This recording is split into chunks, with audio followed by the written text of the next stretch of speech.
Hey Josh, how are you? Good, how you doing? I'm super, thank you. I've got a few more people to invite, so just bear with me here. Okay.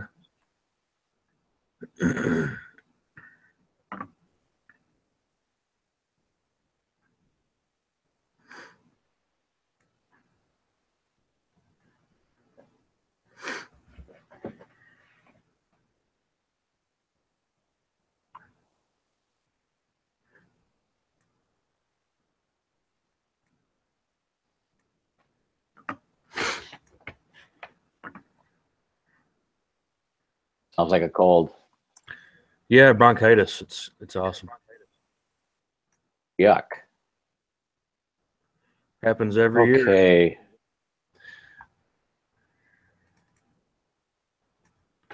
So I'm supposed to have Michael in this session with you. I'm not seeing him. Let me remind him.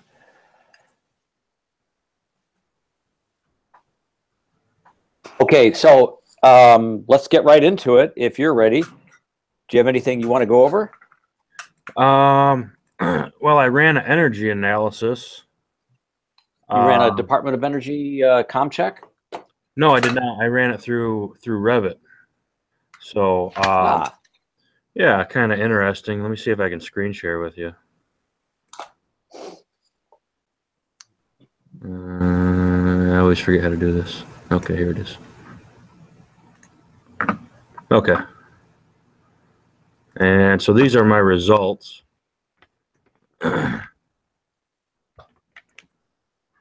This is without doing any sort of adjustment or anything. And this is really my first time looking at this too. But I think it's pretty interesting. Yeah. I'm not sure what so it gives you an electrical cost. Okay. Based on current market Right. costs. Life cycle energy cost, $1 million.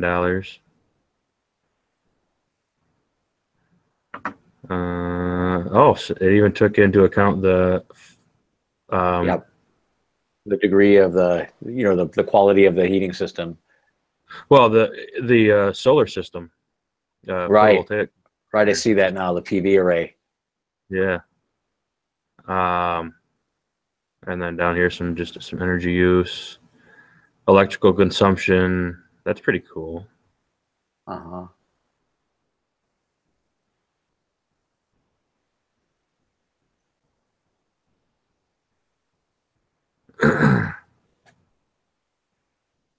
So that's interesting. So $20,000. Is that a month? Or Probably a month for HVAC. No, that can't be right. That seems high. Well, I don't know. Actually, I don't know for buildings like this. Yeah, I don't really know either. Per year. That could be per year. Right. Go back up to the top and see, or the bottom and see if there's any like qualifier.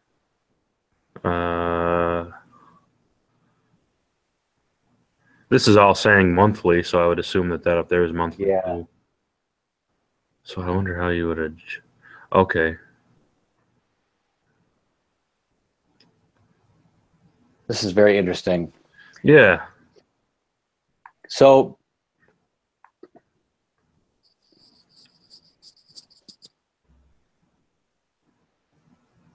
yeah, I've seen these now that I look at this. I've seen these as part of the submittals for comp design booklets. So you're definitely on the right track for running this through Revit. But I am remembering, Joshua, that you were thinking of doing the ComCheck analysis too. And that might be more sobering. Yeah, I think I might too. And I'm going to give you extra credit, right, for that, because that's one of the option items in the next program, in the current program brief. Right. Yeah, I'll run that, or I'll attempt to run it anyways, and see, and see where that leads me. Are you thinking of doing any of the other options?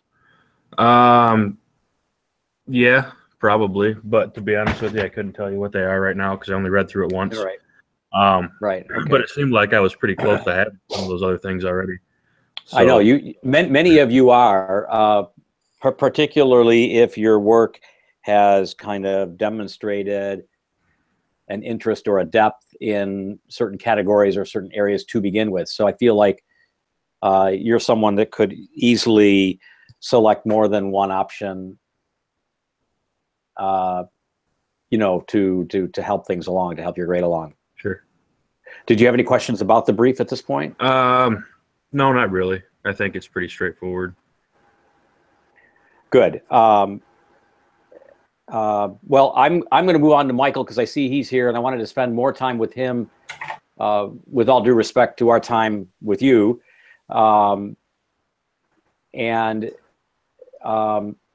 guess what I'd say is maybe if I could suggest this, Mike or Joshua, that you maybe think about the enlarged elevation, or the sort of chipboard / basswood / foam core 3D model as another option for you, given and I say the model given that your site and model, given that your site and architecture, given that your architecture is actually kind of like, you know, you have the sloping condition that you've done a pretty, you know, good job of describing, it might be more compelling to see it as a three-dimensional thing with light and shadow and shade on it. That it doesn't have to be a large thing. It could even be a 3D printed thing if you had the sort of access to that.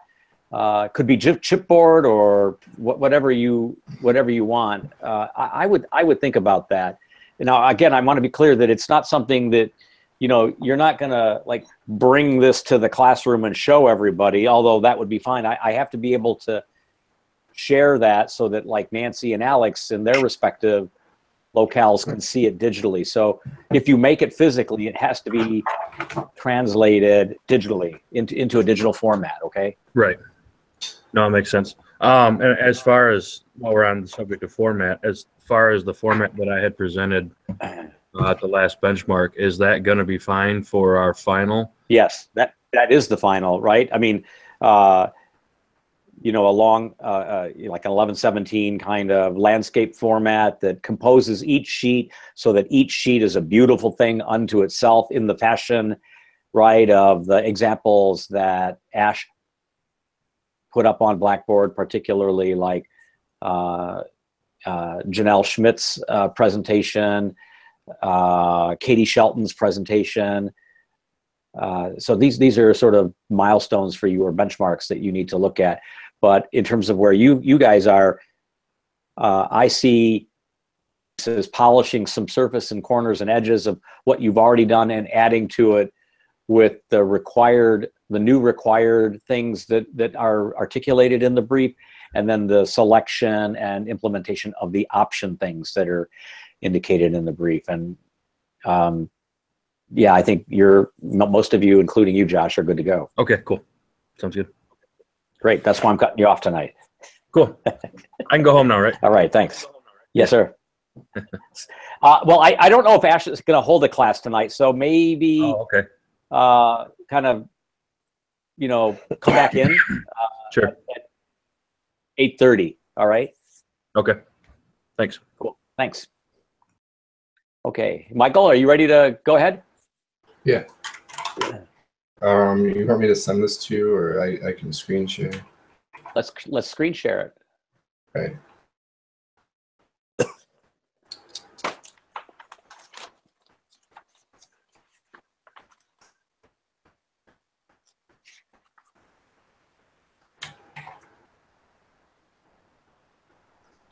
Oops. Great, I see something. So here's where I've been going with this. Much simplified. From these perspective views, you can kind of see how a lot of the structure works. The first floor is based on columns. Mostly the upper floors are the same wrapped concrete I've been working with. Right in this upper elevated part is that residential recreational space, and then on the second floor there's another one. So each one serves 2 floors. Going on the site plan, rather simple from the top down. You can see the ramp in the bottom left-hand corner. John R is to the top, by the way. John R is on the top in all of these drawings. A lot of open site space to be developed, you know, plants, things like that. So just so I want to have these oriented all the same way for the final benchmark, Michael, and I want north up because that is our profession's tradition. Okay, north is to the left in your degree, case, so the whole thing would be turned to the So here's what you all do, right? And I think most of you have done this. You do you assume that, for instance, Alfred Street is due east and west, and that John R is the assumed north, right? And on the site plan, you all can indicate in one north arrow 2 things simultaneously, right? So in the title block that you've got, you would have an actual north that would have that sort of 30-degree, 28-degree angle, right? But you would also have a straight up and down north that would say assumed north. And then all other plans, reflective ceiling plans, floor plans, plan details, if you were doing this with us in an office example or office scenario, everything else would be the assumed north. Okay, so the site plan would be actual north.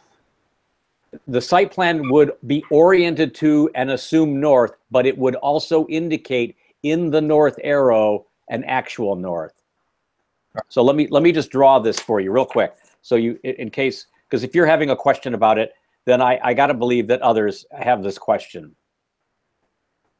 So I'm just going to do it.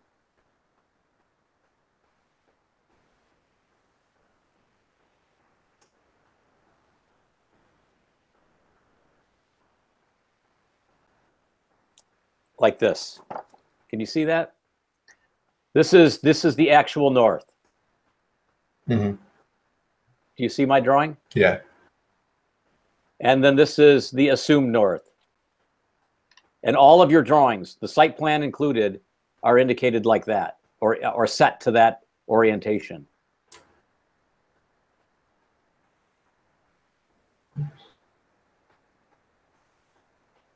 A-okay? Yeah. Cool. But now I'm looking, so if I'm looking at this, am I coming in off of the alley with the car? Yes. Okay, thank you. Keep going. Going to there. Oops. So we can zoom in. Here is the basement floor plan. So you would, make sure you can see my mouse. You would come in off the alley this way.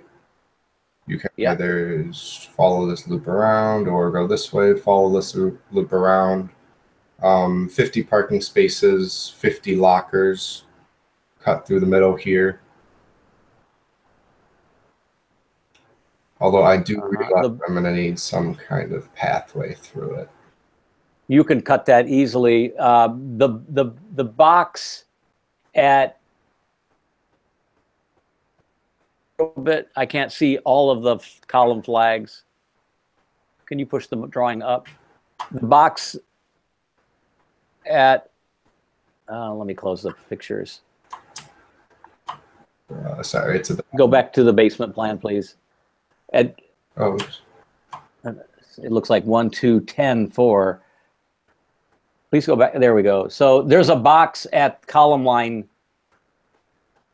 10D. Is that a stairway? it's supposed to be 3. Yeah, that's the other stairway. The stair isn't in there yet. Thank you. because it was at a weird height, but it'll be the same stair as this one because those boxes Okay, are the thank same you. size.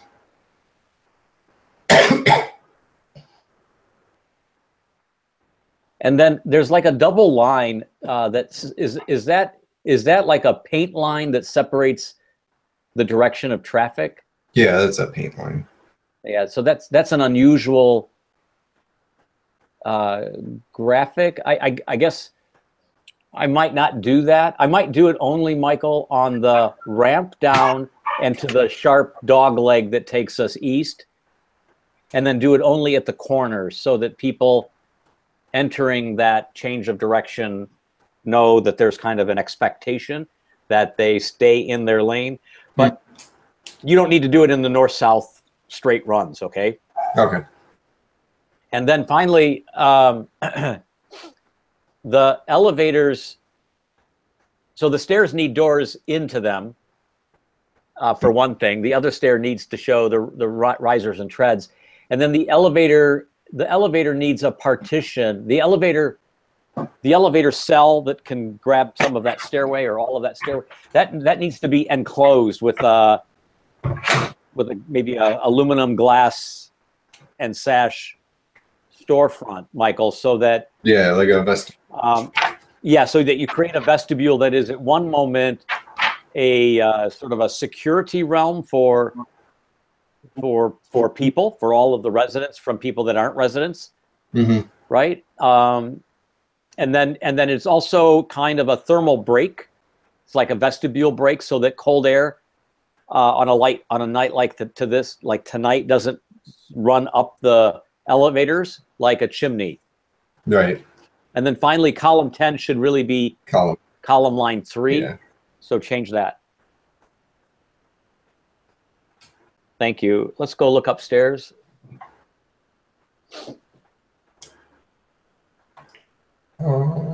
First floor, rather simple. This is supposed to be closed off. I don't know why it's like that, but Could I? So you've got more than 5,000 square feet of retail. yeah, I have 7,000. Yeah, so let's pull that back. I feel like a couple of things can happen. The leasing office could be completely. It could be moved so that it's along column line C. Column lines. So that you enter into the lobby and then you have more retail store frontage on John R. Yeah, that makes sense. Show the stairs and stringers and the doors out of those stairways correctly. Mm-hmm. And then you've got a stairway that's leading to the outside courtyard area, so you need a door from that. And honestly, I think that the electrical and trash and back of house, there's probably going to be some mechanical there, so that really that mechanical room probably runs all the way along the south wall. Mm-hmm. So so if you just extend that wall Down. from John R. exactly down to your west wall, that captures and grabs more of the sort of back of house spaces that you probably need to have on the first floor, for one thing. It reduces the area of 103. I think if the leasing office maybe got a little bit bigger so that you had a waiting area with a reception desk, a conference room, and maybe a private office, that privileges more retail space along John R. for 102, and the numbers might come out a little bit better. Mm-hmm. Like, the stair opening from the north, the stair door opening into the lobby probably wants to be on the north wall and lead out into a little ante area right where your thumb is there, and then just run it in an L shape, run it up to that corridor. You don't want to open the door into that lobby. Right. You want to open it in another way. Okay. That lobby is all rated, you see. Let me say that again. So that when you come downstairs in a lobby or the stairway, that lobby is a contained fire-rated realm, right? So discharging from that through a door that you need to indicate on that north wall is a protected means of egress, a rated means of egress. So you need to show that more correctly. Can I look at the basement plan again? I want to look at the columns between C and E in the parking plan.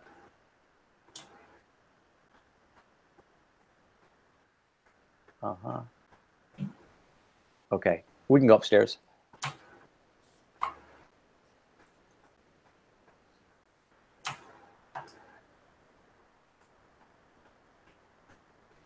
One more up. Oh, you want? Okay.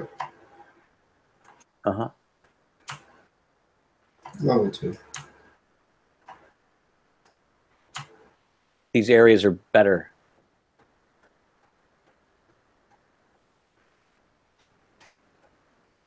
So need doors in the units.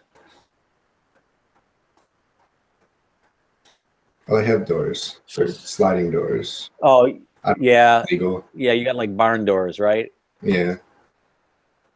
Yeah, those are okay. And they're kind of groovy on the interior for like bedrooms or bathrooms or laundry, but they don't work for an egress door at all. I was worried about that. So they don't work for the residential entry door. Okay.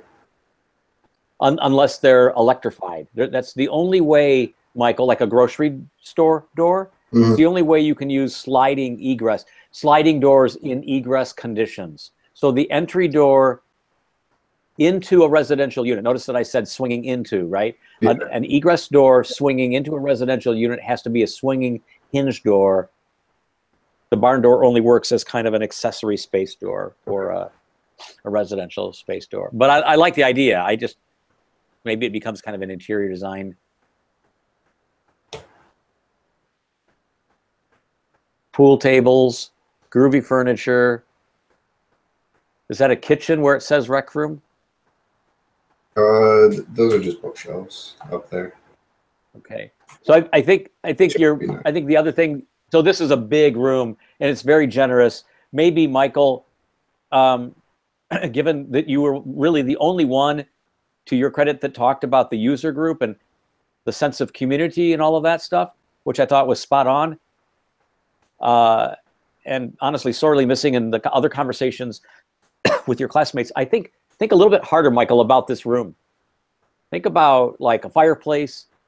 Think about a kitchen with maybe more than one refrigerator, maybe like 3 refrigerators, you know, double sinks, double dishwashers, big kitchen island, right? Think about it this way. You know, it's Thanksgiving coming up, and you know, let's fast forward, Michael. Let's say you're married. Maybe you are, I don't know. But let's say you're married and you got like 5 kids, right? And I'm not trying to freak you out there, but you come back home to Lynn and to your mom's house, right? And or you bring your mom and dad to visit, or that's it. Your mom and dad are living here in the 2-bedroom, right?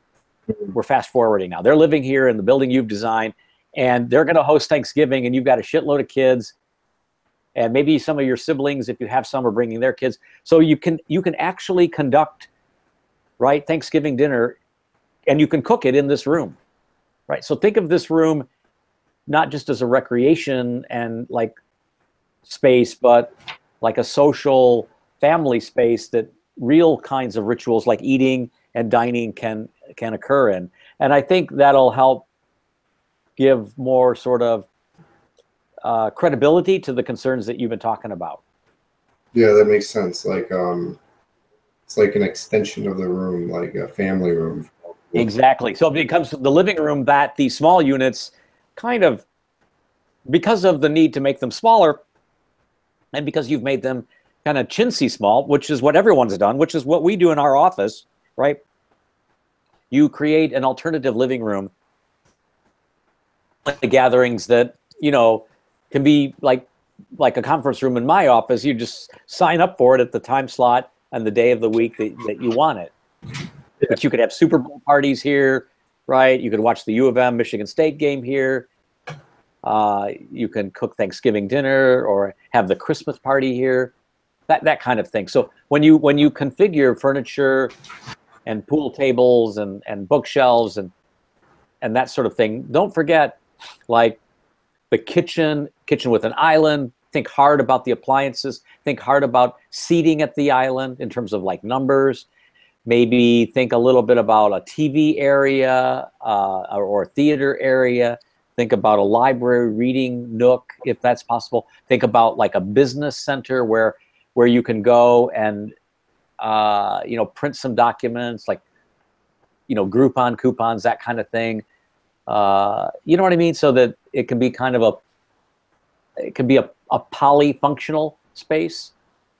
But given that this room is so important to the floor plan, it is, you know, after all, 25% of 20%, 22% of this whole plate.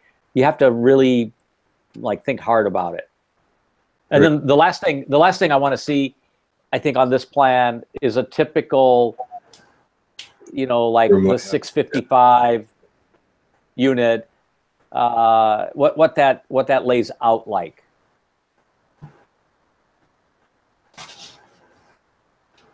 And I think you're going to have, depending on what's happening with the column lines from below and how they're migrating upstairs, I think you're going to have some columns in some of these units, right? Like 208, 206, 204, 205, 207, sort of like what you're showing in the 209 room. So don't forget those. The demising walls for each of the units kind of sometimes respect the column lines and sometimes they don't. I have no problem if they don't, but there's going to be a column there. And that's why I say that, you know, when you draw that column and you draw the unit, like the 705, typical one bedroom room, that, you know, that column is kind of like going to help you design that unit. Right. You see what I mean? Mm-hmm. And the doors into those units is something you want to fine tune. Yeah. I need to figure out the layout. You need to flesh that out. Okay, let's go up. Next room up. More of the same. Okay. Yeah. Right here. And are we getting more balcony conditions as we go higher up? Yes. Well, yeah, there's like there and also on balcony conditions. I go back. Yeah, I saw that, but I guess I can't remember how it's happening unless we go back to that first plate with the 3 renderings. How is that? Is the floor plate contracting? Nope. Wraps evenly. The windows. Oh, as we go up, it goes out. Yeah. Correct? Only on the south Okay. side, you know, for a little shade. Yeah, no, I understand. Okay. We can go back to the plans.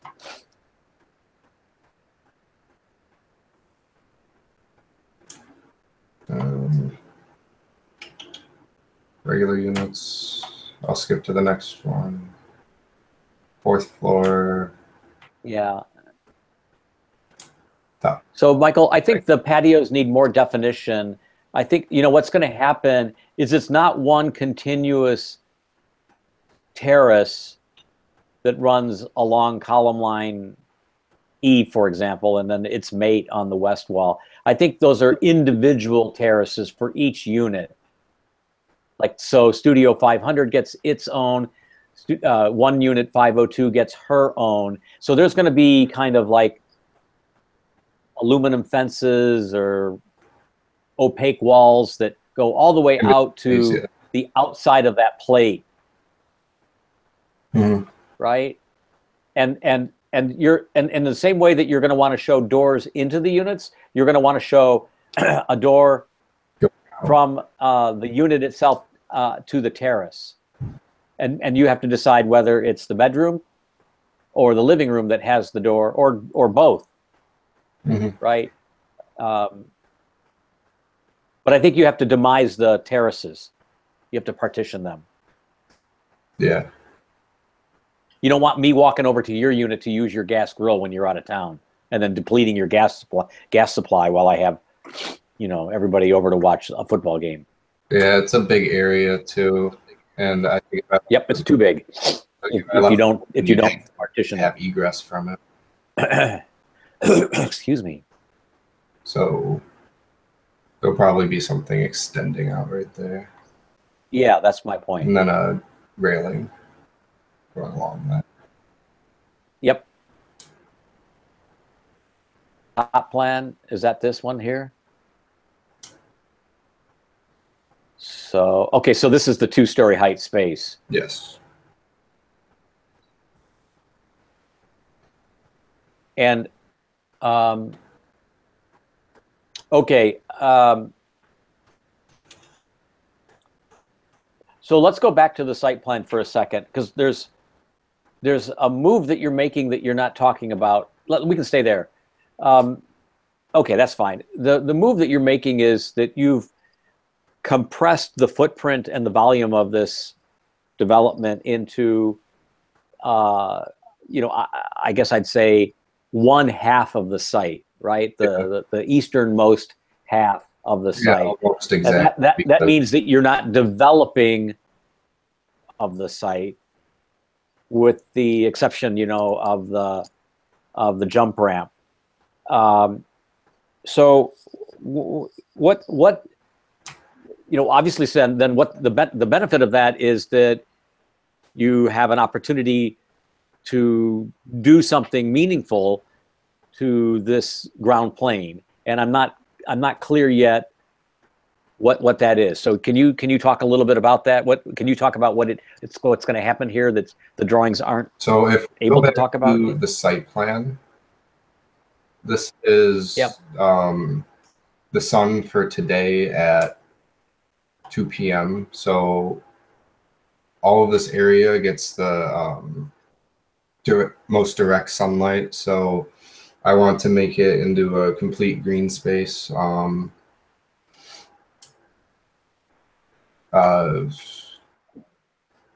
small park for the people inside, maybe a garden that could be the retail spaces, could be like a small farmer's market.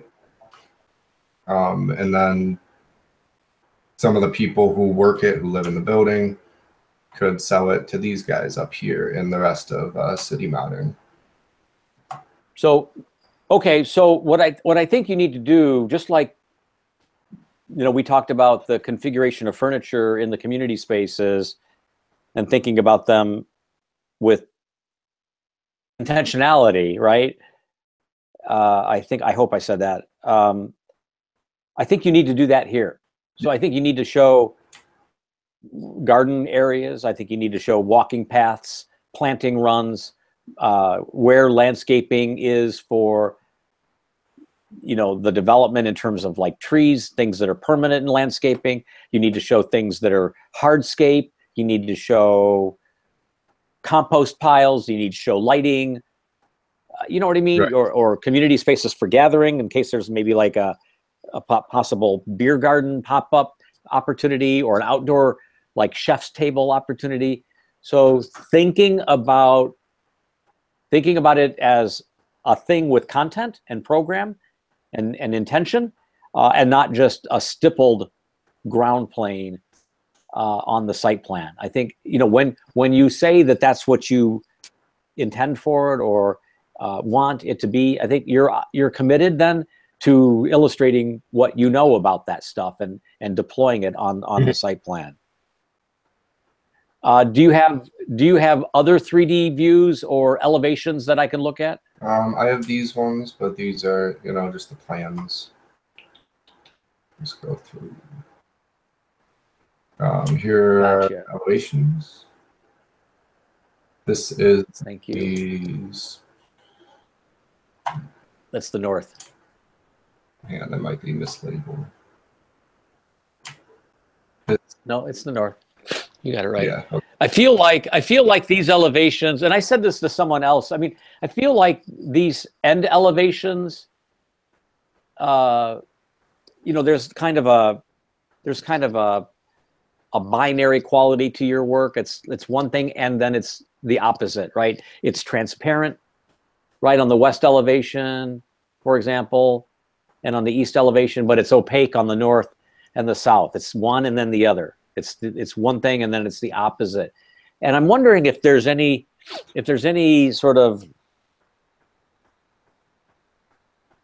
again, reason, like what's the purpose for that I'm missing? Because I guess I'd always look at like an elevation on the street, particularly John R. and Alfred Street, as opportunities to reveal the residential content to the community. That's maybe my own sensibility, but I think that sensibility is shared by lots of other people, and you've, I guess, resisted doing that. So are you open maybe to fenestrating the north and the south wall, or one of those two, maybe the north wall because it's on the street, or do you have a position about that I'm not asking or hearing about yet? The south wall I'll probably leave as is. It does have the glass wrapping for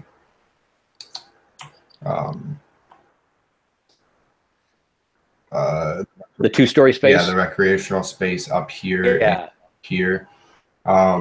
Yeah. Call that amenity space in your plans Amenity and refer to it that way. space. Yeah, it's tidier. Or community space.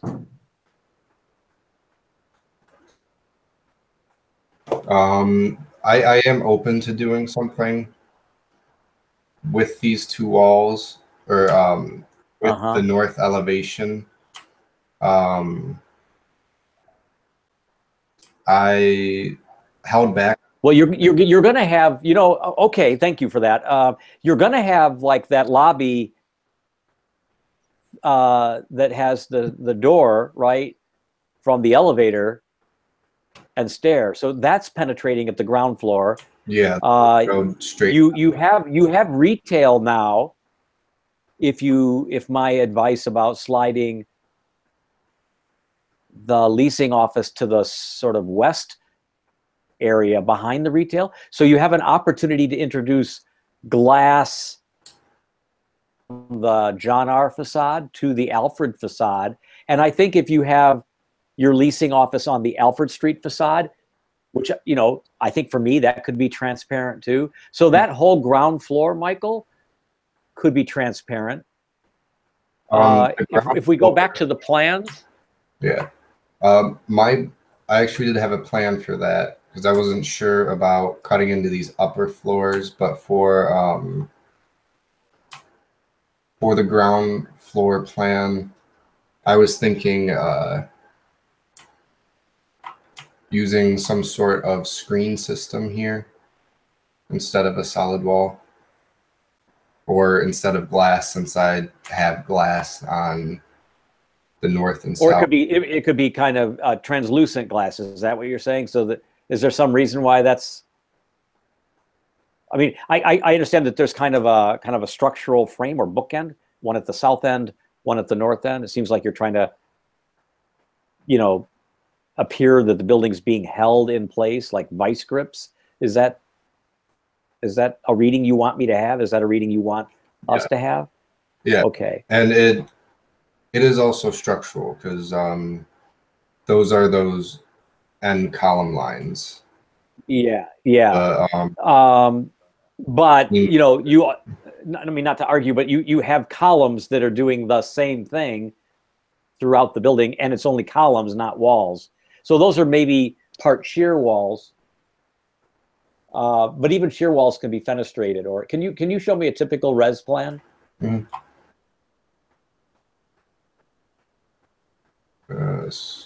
So yeah, you've got opportunities at least, Michael, at the end, at the south end and the north ends of these corridors to indicate windows. And maybe that window at each of those ends could be a vertical ribbon,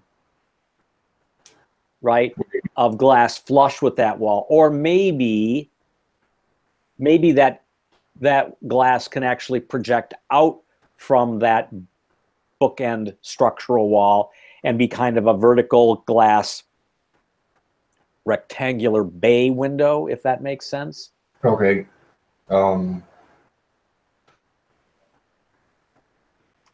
So that you can stand in that alcove and look down Alfred towards City Modern to the right, and down Alfred towards Woodward to the left. Yeah, I that kind of thing. That might be interesting. And then I think you can have walls that are solid.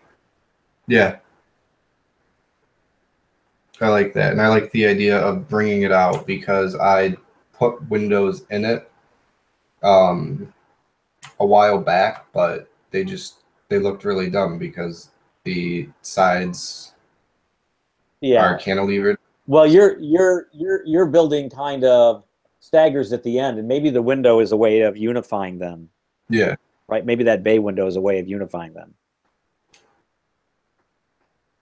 Okay. What other drawings, because we need to move on, what other drawings do I need to have you show me? The sections, thank you. I noticed that. And what is the structural system here that you're using? Concrete. So. Is this a poured in place concrete? Yeah, poured in place beams, girder, column. Yeah. Did you happen to work with Ash over this past week, talking with him about the structural system, the column spacing, as well as the building enclosure and the HVAC stuff? I have not. I was hoping to this week. Okay, you need to do that. You need to do that real quick, okay? Because I do have please questions because, like you said, I would need columns like going up here. My goal with this wrapping concrete idea was to make these bays that support themselves and then transfer the loads equally through the floor, so I wouldn't have to focus on, or I wouldn't have to put columns in the upper floors, but I'm not actually sure if that would be structurally sound. Yeah, that I don't know. I always strive, I don't do a very good job of it, but I always strive for simplicity. So so that's just my motto. And given that you've not spoken to him and you have this question that really only Ash can answer,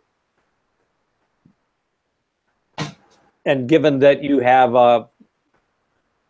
well, let's just say there's a compressed time schedule now, given where I need you to be for December, he may want you to simplify it like I'm feeling you need to simplify it.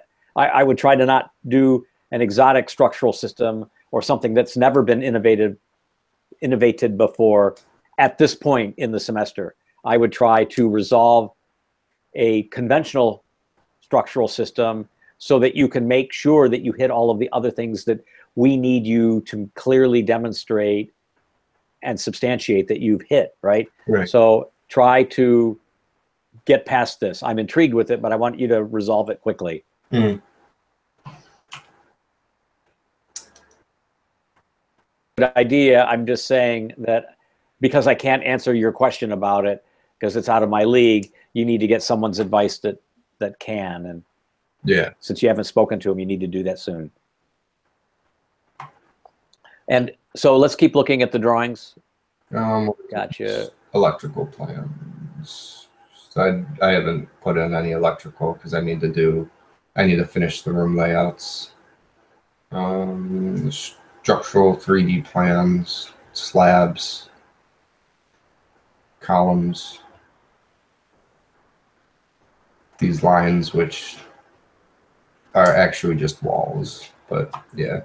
Mhm. What is this? Structural footing. Mhm. Foundation plan. First floor structural plan, or holding up the ground floor. Holding up the second floor. Holding up the third floor. These would go all the way, and then also the dividing walls between the rooms Right, the demising walls. would be structural if that works. After I talk to Ash, if not, then Right, these you can columns clean that up. there. And that's about it. All right. So do you have anything in terms of an HVAC zone plan or HVAC strategy that we can talk about, as well as anything in terms of building enclosure that we can talk about? HVAC is mostly going to be fed from the roof. I put a little tiny unit in here, but there would be multiple units, probably a generator up there, which would then feed through a shaft. This one, which can Yep, get I bigger saw if that needed. earlier. And at the other end. Rooms I was going to heat individually. That seems more efficient, at least in terms of cost.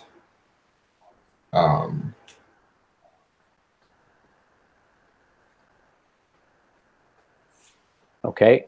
Do you have anything else for us on building enclosure, like a wall section that we can look at? I do not have my wall section completed. Okay. All right. So here's, okay. So do you have anything else that I need to look at? No, that's it. Because I do want to move on. Okay. So Michael, this is, can you turn the drawings off for a second? Yeah.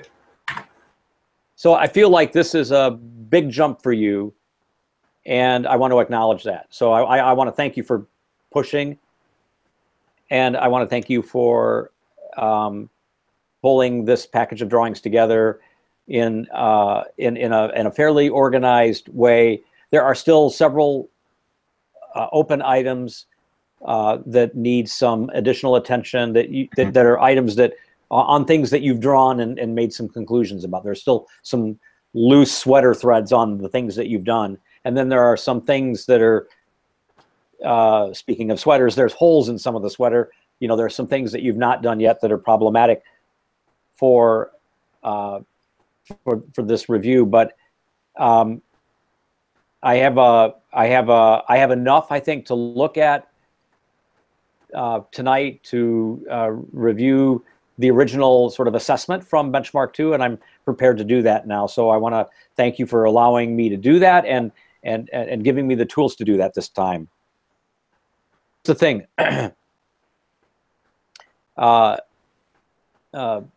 want to make sure that you have the program brief for the last benchmark. Is that correct? You have that? Yeah. So I've tried to make that as clear as a Colorado creek, right? I'm trying to put it into camping speak for you, right? And it's as clear as a Colorado creek in terms of the deliverables, right? So there's hopefully no questions about the things that are required for you from that review. So you really must deliver to us the things that are absent from tonight and from the review on the 26th for Benchmark 3 in order to make a complete package. It's imperative that you make a complete package. But I think you're in better shape today than you've been all semester. So whatever I have to do to help you get from where you are today to get to that end zone, I'm prepared to help you do, but you have to meet me halfway. So the first thing you have to do is leave this classroom right now and email Ash to set up a time that you talk to him. And since you're fairly close to campus, try to get to him tonight or tomorrow, right? I mean, really, you gotta tackle him right now in order to get this stuff moving along. Okay. Okay? Great. All right. Thanks a lot, Michael. I need to move on. I appreciate this. Okay. I'll talk to you soon. Alex, are you ready? Yeah, I'm ready to talk to you. Oh, and I want to make sure you have the next program brief and that you've dissected it like I've asked everyone else, and give you a chance to ask any questions. Yeah, so I went over my game plan. I wrote it all down, what I need to do, and the additional items that I plan on doing, which we kind of talked about a little bit on Thursday, with the context being really important for all of our projects, but especially mine too. So I know I'm going to focus on preparing drawings or diagrams with the informed context and how it. Yeah, yeah, you're the my perfect math. person, Yeah, right, I to read do those that. and that was like perfect. Yep, that's same kind of with what you've been doing anyways, right? Right. But actually getting it onto a plate, and then the same with the street elevation with my proposed building and with the street views. And I probably do both. You know, I think John R. and Alfred. I think, and here's the thing. You know, when I wrote that option out, I was kind of thinking of like those. And bear with me here. Maybe you don't know what I'm talking about, but like those beautiful watercolor renderings by the students in the École des Beaux-Arts, you know, from the 1800s, where I mean, they're watercolors of like a library entrance, and they're large scale. Take a look at that, and if you want me to send you examples of what I'm talking about right now, I will. But like, what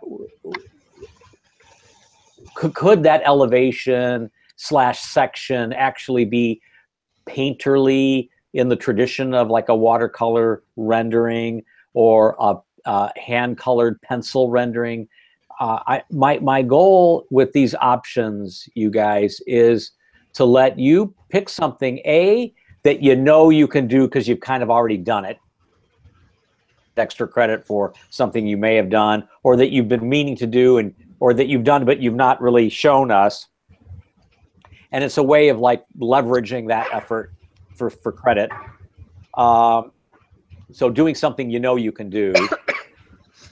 And it's a way maybe, right, of doing something you kind of wanted to do, but maybe because of the nature of this class, which is like, you must do this, you must do that, you can't do this, you can't do that, right? Maybe this is a moment work that allows you to do something that you didn't think you'd ever get a chance to show in a technical class like this, to make the work look more beautiful or human or architectural, right?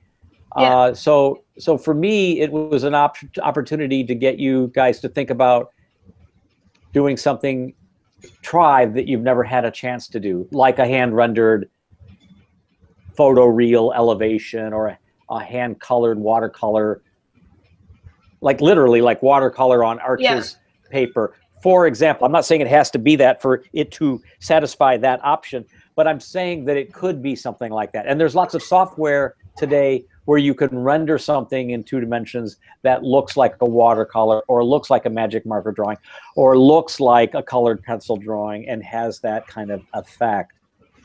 You get there. But I'm trying to get you guys to think about doing a drawing that is kind of a showstopper, that could actually be kind of the cover of your website or the cover of your portfolio. Yeah. Yes, ma'am. So I'm trying to give you some incentive. No, it's a good incentive. And your project, because it has these layers, because it has those vertical pipes, those baguettes, and so it has depth and it has like shadow possibility, right? Because the baguettes have a 3-dimensional sort of light and shadow condition inherent to their geometry. That's something that I think would render well. It won't be easy to render it, but it'll render well once you do it. So for me, that seems like a really easy thing for you to do. 100%. And then same with some of the like other of the facade coloring and texturing, I think are really important to my narrative as well. So definitely gonna take those opportunities too. I think one thing that I would be open to as well is like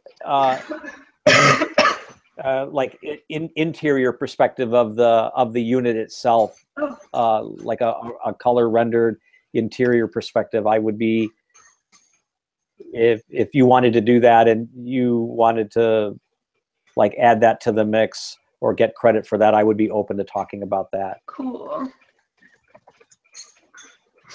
Let's see if any other questions I was going over. For the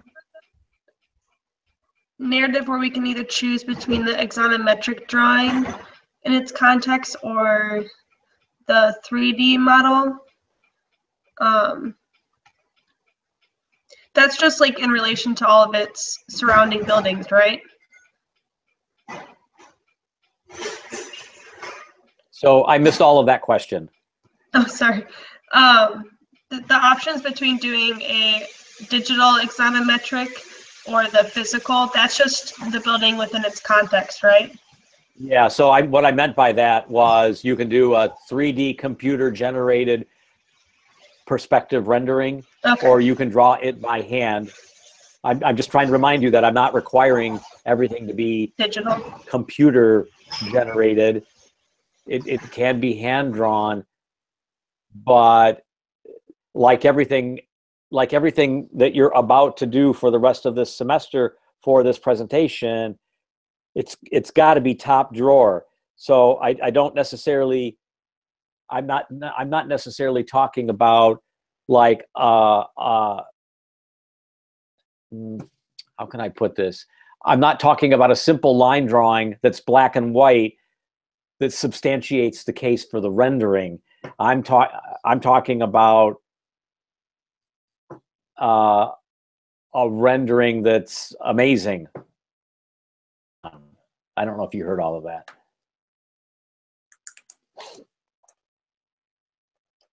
I'm talking about a drawing that is a hand-drawn rendering that is amazing in all of its detail and its color. Did you get that? Did you get all of that, Alex? Oh gosh, what's going on? You still there, Alex?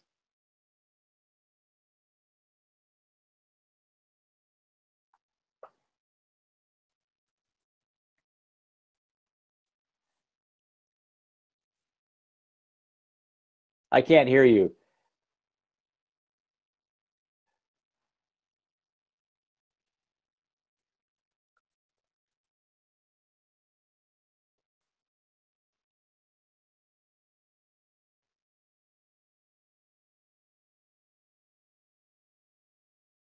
Yeah, I think I lost you for a minute.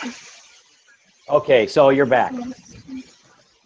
So I was just trying to say that I don't want a simple line drawing to make the case for a rendering.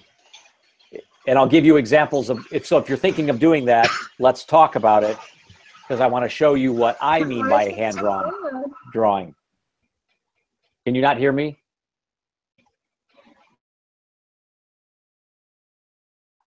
Okay.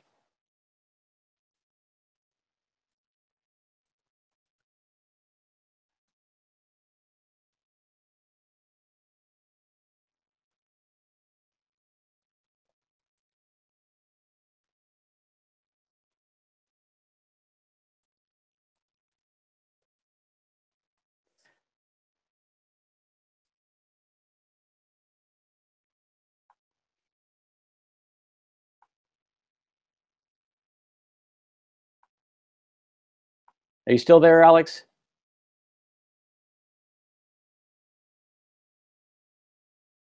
Can you hear me now? I can't hear you. Now I can. Yeah. Okay. Yeah. I'm not sure what's happening tonight. Your connectivity is way off tonight. Still here. Okay. Okay. really Do you have any slow. other questions?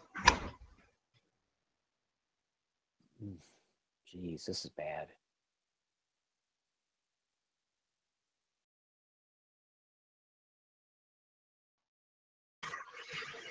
Do you have any other questions?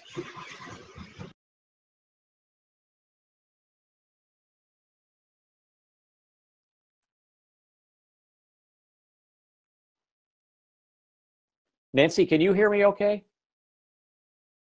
Okay, thank you. Okay, so Alex, do you have any other questions? No, I'm good. Okay, I'll let you go then. Thank you. Thank you. Bye-bye. Uh-huh.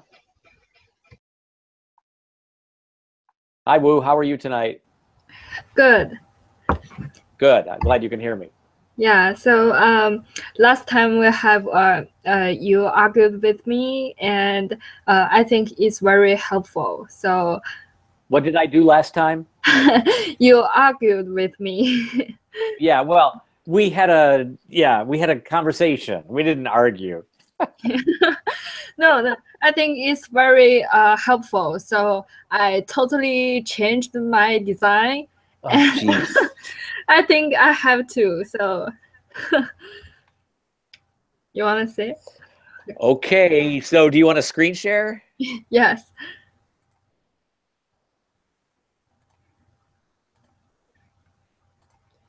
Okay. So we can go to the residential plan first.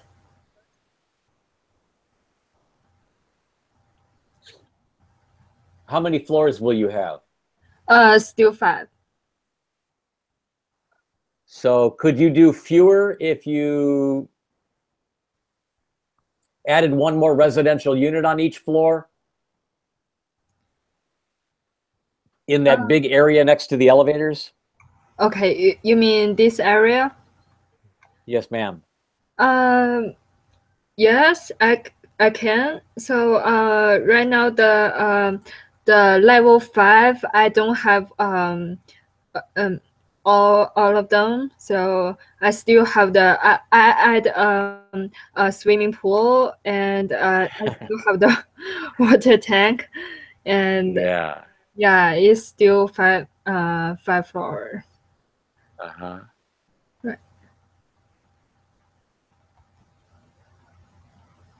Okay, so can I look at the building 3D for a moment? Just I want to get the big picture here. I don't have roof for now.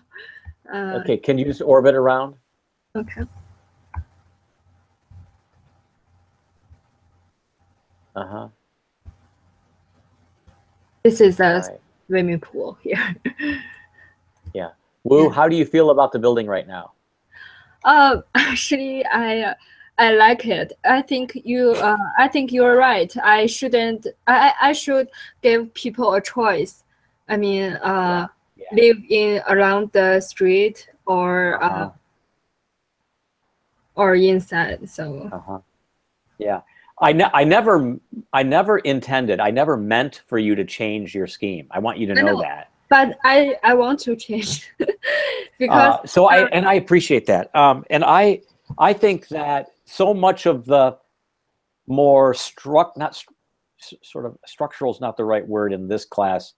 So much of the conceptual thinking and investigation and the sort of design intention about stormwater management, about fenestration, about materials, and that sort of thing is still in play. It's still there in the new scheme.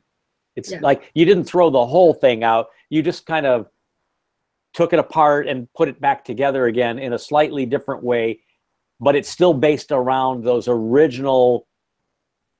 Is that, you know what I'm saying? So I feel like while the building doesn't really look anything like the way that it looked at the last reviews, it's still the same building. And I think there's some merit to that. And I think if you look at the work of like Richard Meyer, for example, an architect I think you will really admire once you start investigating him a little bit more. He's been doing really amazing work for the last 50 years. Can you spell it? You'll appreciate. So you don't know him? Oh no. Oh my goodness. Oh, okay. He's from New York. Okay. So his work is kind of variations on a theme. His work is like Bach, right?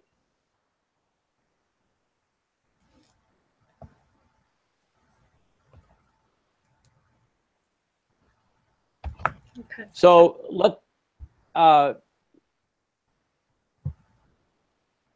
let's go back to the fifth and the fourth plan.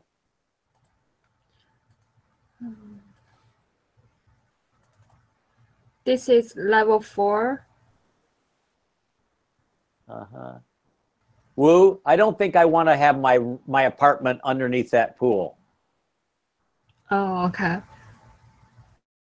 Right. For one thing. Let's go back up to the 5th floor.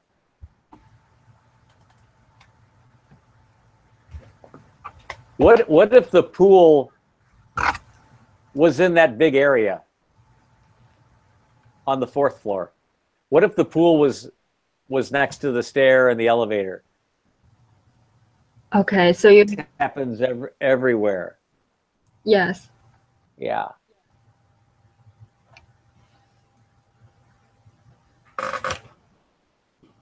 And what if the pool could the pool, instead of the pool being a big chunky thing, what if the pool was a lap pool that ran along column line 8? I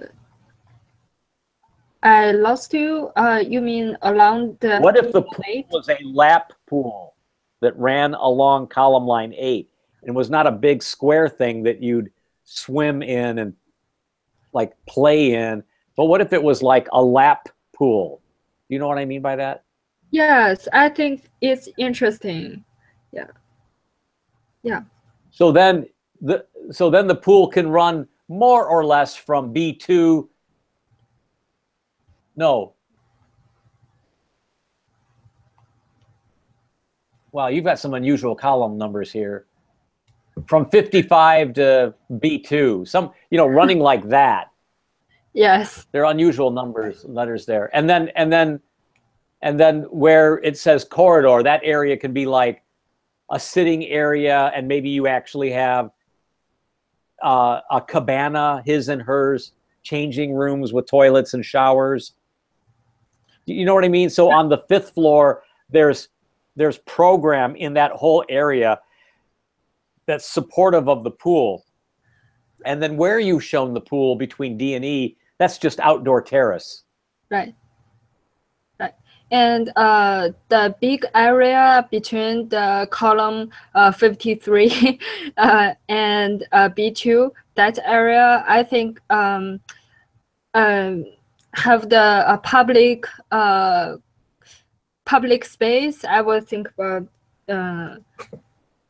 that for. I mean, maybe a relaxed space. You mean on the other floors?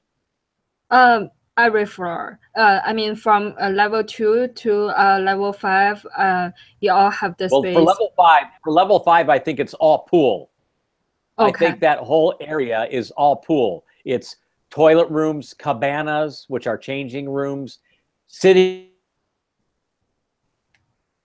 You need to keep that all in its own L-shaped space. Okay. But on the other floors, I think it's like amenity space.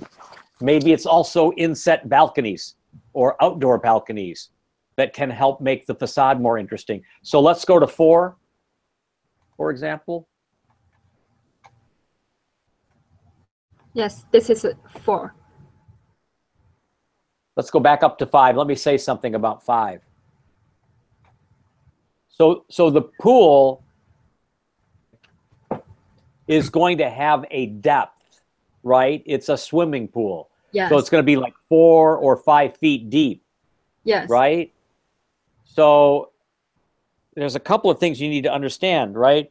So if the pool deck is going to be flush with the 5th floor elevation, then that means that the 4th floor is basically in that area not inhabitable, right? Yeah. Because the pool is dropping down like a diaper into that lower level. Now, the way that these buildings that have pools on the roof do it is that they build the pool's elevation up above the roof plane by 4 or 5 feet. They have stairs that go up to that new level, and an elevator that gets swimmers that are handicapped up to that level. Do you follow what I'm saying? Yes. Two different ways to do it. Yeah. So, but in whatever way you do it, you have to have the structure, to hold that tonnage up. I'm trying to keep that pool's footprint small so that it doesn't weigh a lot. Yes. So if the pool deck is flush with the elevation of 5, that means that where the pool is on 5 has an impact on 4. Capiche? So that community space on 4 is actually much smaller. Right. Are you following what I'm saying? Yes. Yeah. You have to think that through. Yes. Okay. But I like that you've thought about the pool. Okay. What do you think about the change in design here? Yeah, I think it was the right thing to do. Okay. Everybody has a balcony. Everybody has a choice. They can live on the garden and they can face west. They can live on the street and face east. A couple of units can face north, which is not ideal, but they're close to the terrace and they're on the street. So now you have a really well-rounded, palette of unit choices. Anybody now, like everybody has something interesting and everybody has something unique now. Yes. You see what I mean? Yeah. So I think from a developer perspective and from a buyer perspective or a renter perspective, which is what we talked about last week, I think this makes a much better solution out of the development. Right.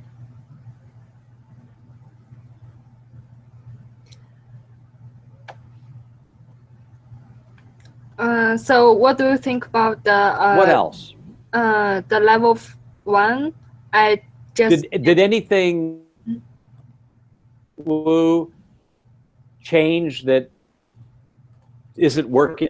You're stuck on like life safety or circulation or dead ends or anything like that? Sorry, I lost you a minute. Can you repeat that? Did this cause did making this change cause any problems with life safety or dead ends or anything like that? Oh, right. So parking level, structural grid? Yes, a little bit.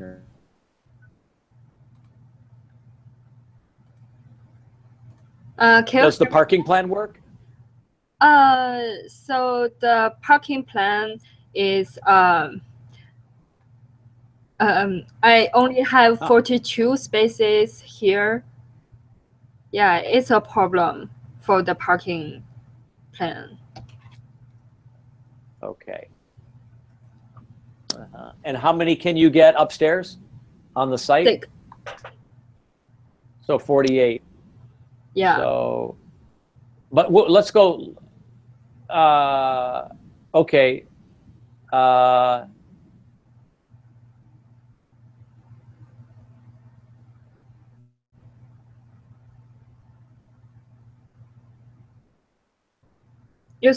think you could get more on the site. I think you could get 8 on the site.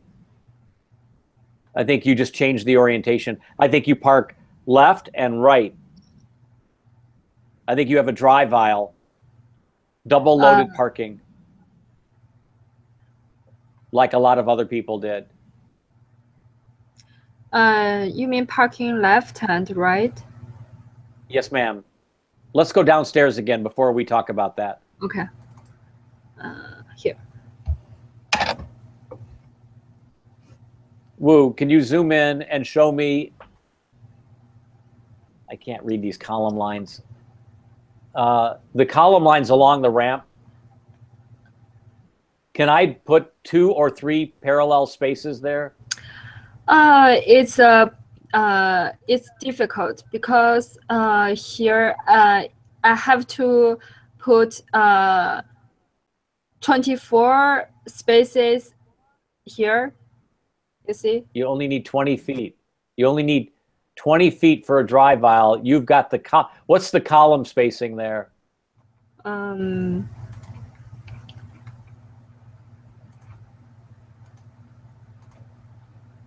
Yeah.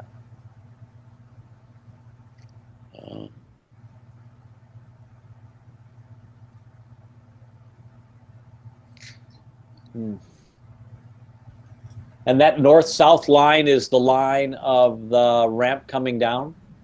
Yes. This line is the ramp. Uh-huh. Can you zoom out? Yeah.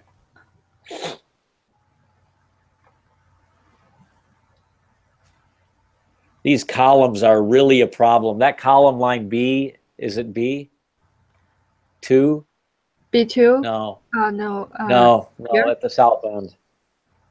No, at the south end. 2.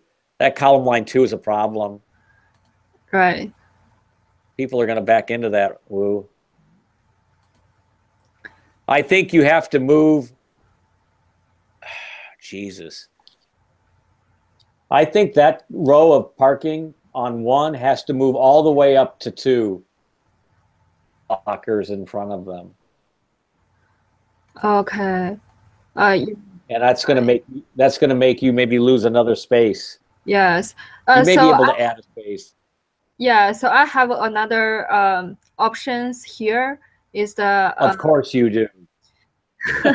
Of course you do. Is the angle parking here, right? This may be better. Yes, and is similar, the spaces. Okay, so try to work through this quickly. I'm glad I asked this question about whether or not this new design causes any problems. But Wu, it seems to me that when you have an L-shaped building that runs along column E and 51, right? That any of the columns in the basement that are not holding up the building itself can be where you want them to be. This area, so the column B2 and 55, these 3 columns line is holding up to the residential. So, yeah, above. And what about the east-west run? Is that 5? 5. So again, I can't read these. It's so small. Yeah, it's 5. Yeah. So. And you don't even have a column line for those 3 other columns above 5. Like 5.3, 5.4. No. You don't have a column line for those. See the 2 columns in the middle of the drive aisle and the ones above them? You don't have column lines for those. Just above your cursor. Yep. Yes. No, I don't have the. I don't have them. So column. Can you show me the footprint of the building above? Yes. I can. Because wherever the building above is generates the columns down here, but wherever there's no building above, those columns can be where you want them to be. Right. So this relative to your structural system. So these 3 columns here in the middle of the column 5 and 6. Is what? Is the other part of the residential space. So can we go upstairs? Yes. So it's here. the trash line here. Can you take me upstairs real quick? Yes. Right now it's in level 2. No, it's still looking. I'm still in the basement. Oh, maybe it's the internet. Oh. Okay. So, Wu, I think you have to make all of that smaller. I think you have to expand. I think you have to slide all of that up to 8. Plus, you're risking a dead end here. This is another problem. The distance between the stairway, the distance between the door into the 2-bedroom, yeah, and the moment where I have a choice to go to either stair is limited in length. Right. So there is another question here. So from the from this to this. No, it's not quite like that. So it's from the door of the bedroom, the door of the unit, to the place where I have a choice to go one way or the other. That cannot exceed 50 feet. Oh. And I'm fearful that you're getting close to that. Okay, so which is another reason why I wanted you to move the unit between D and E to the other side of the stairway in the elevator, because you're getting a dead end there. Right. And there's no way a developer is going to let you build that much community space that has no real program in it the way you're showing it. Okay. Right? So the dead end is the more important concern. Right. Can you draw a line from the door into the unit 50 feet? Can you draw a 50-foot line? From the door to where? Just can you just draw a line? Can you go into that unit for a second? Yes, this is the unit. And can you just draw a line between those two corners? Zoom in. Zoom in. Zoom in. Okay, you see those two walls that frame the door?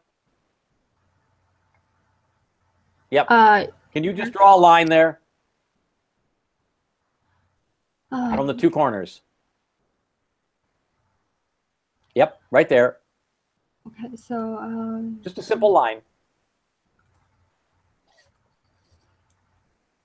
Nope, the other way, to the other jam. Nope, to the right. A 3-foot line, whatever that is. No.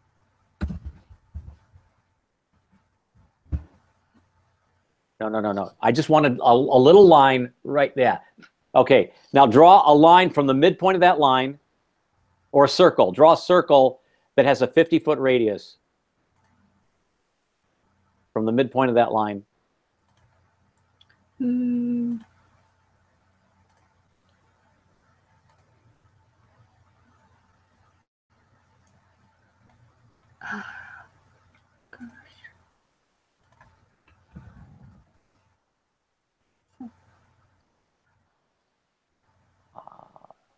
I'm not sure what I'm looking at.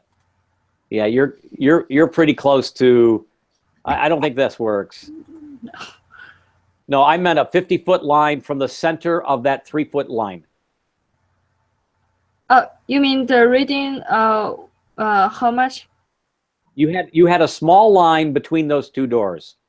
You got to go back to the 2-bedroom doorway. Okay. I'm making this very difficult for you. I'm so sorry. Please go back to the entrance to the bedrooms, to the 2-bedroom unit. Okay. Okay. Draw a line.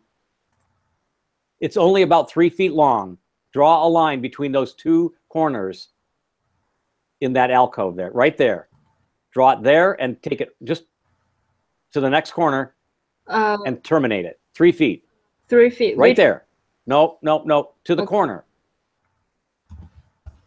Back it up. Yeah. Okay. Now draw a circle 50 feet in diameter from the midpoint of that line.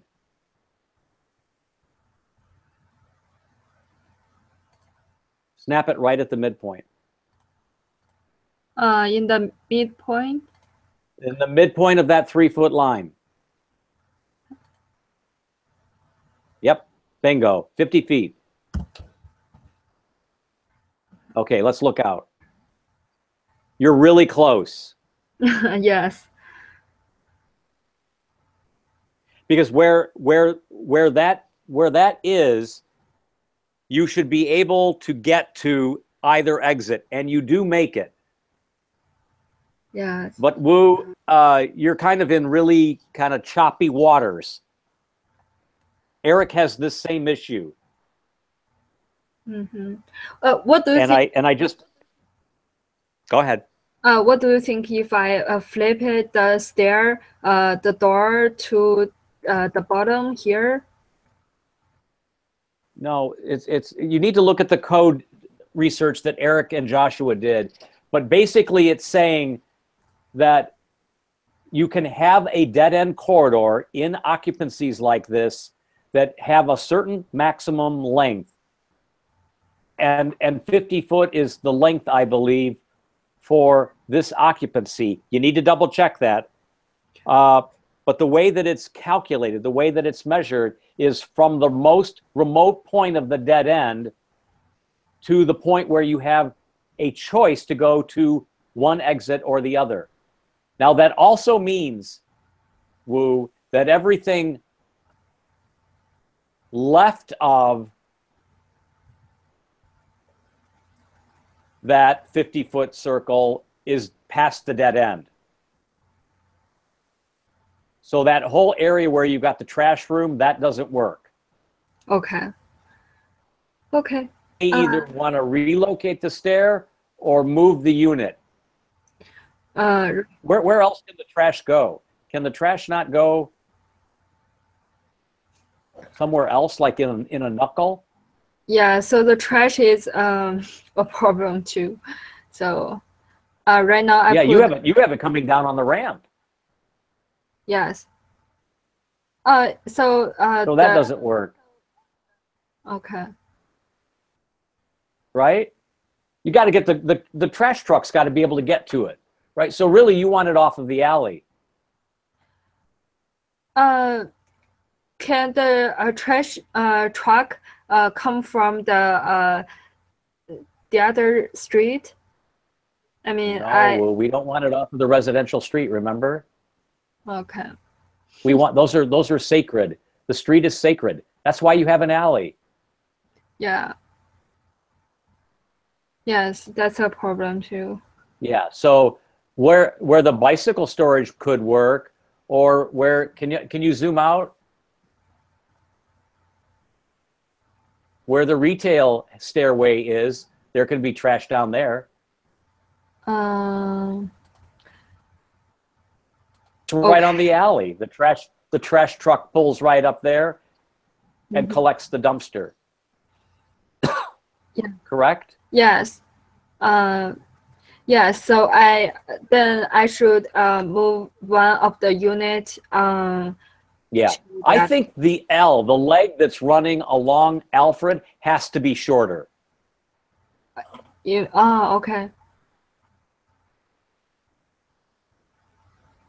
Or the stair moves all the way over to the end and is kind of like dumbbells, right? At the west end and the south end. You're almost there. Yes. Right. Keep going, because I need to be able to talk to Courtney right now, and I'm running behind schedule. Right. Okay? Okay. Is there anything else we need to go over? No, I think maybe I need your help. Yeah, so let's revisit either Thursday night or later this weekend, okay? Okay. Yeah, sure. All right. Try the angle parking plan too. See if that improves things. And then change the ground floor parking so it's double loaded. You go in the middle and get 4 and 4. Okay. Okay? I think that'll work. Okay. Okay, Courtney, are you ready? Yeah. How are you tonight? Good. All right. You want to run through your presentation? Yeah, I'll screen share it, Thank you. send it to you afterwards. Thank you. Could you maybe email Michael and have him do the same thing, or just have him put it in Dropbox? Yeah. Okay. Okay, I'm gonna. I don't know how to make your presentation, so. No, don't worry about it. Okay. Because Yeah, I'm gonna have you zoom in and all of that. Fine. Okay. I get out of it. This is terrible. What did I do? Okay.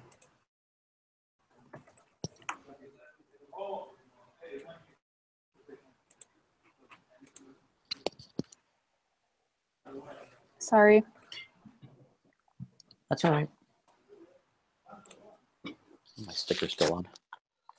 Yeah, I saw you voted. That's good. Yeah. Number 3, In line? 7 a.m. Oh my gosh. Yeah, third voter in Royal Oak today. Nerd alert.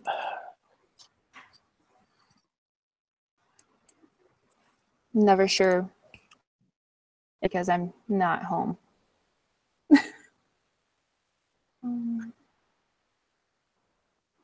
Should I open it up on Drive? No, I've got it. Opening it up right now.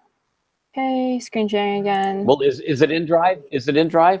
No, I didn't upload it yet, but Okay. screen sharing. Okay. Okay, I have the basement plan up. Okay, good. Okay. So I live in Revit, so that's great. Good. Oh, but I have the old one that I drew out, so we'll see that in a minute. Level 1. Can zoom in. I don't have any of the floor, but thank you. So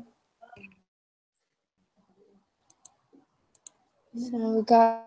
Okay, just leave it here for a second. Let me take this in. Yeah. So the dash line is the property line for John R. and Alfred? No. This right here is the sidewalk. It's offset 8 feet. It's what? This is offset 8 feet. I'm right. Yeah, but on is that the property line?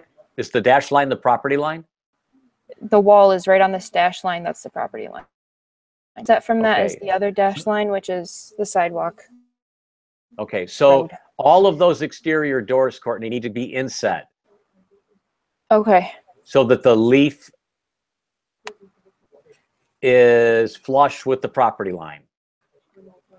In other words, you cannot have a door opening on the street when blind, handicapped people or otherwise might have a door flying into them. You've seen doors like that from stairways where they Yeah. open into like an alcove and then you step out. So all of those need to do that. The fire meter room door doesn't need to open to the street. That could open to that little muse area. Okay. I think all of those retail, and I don't think you need that many retail doors, but all of those retail doors need to open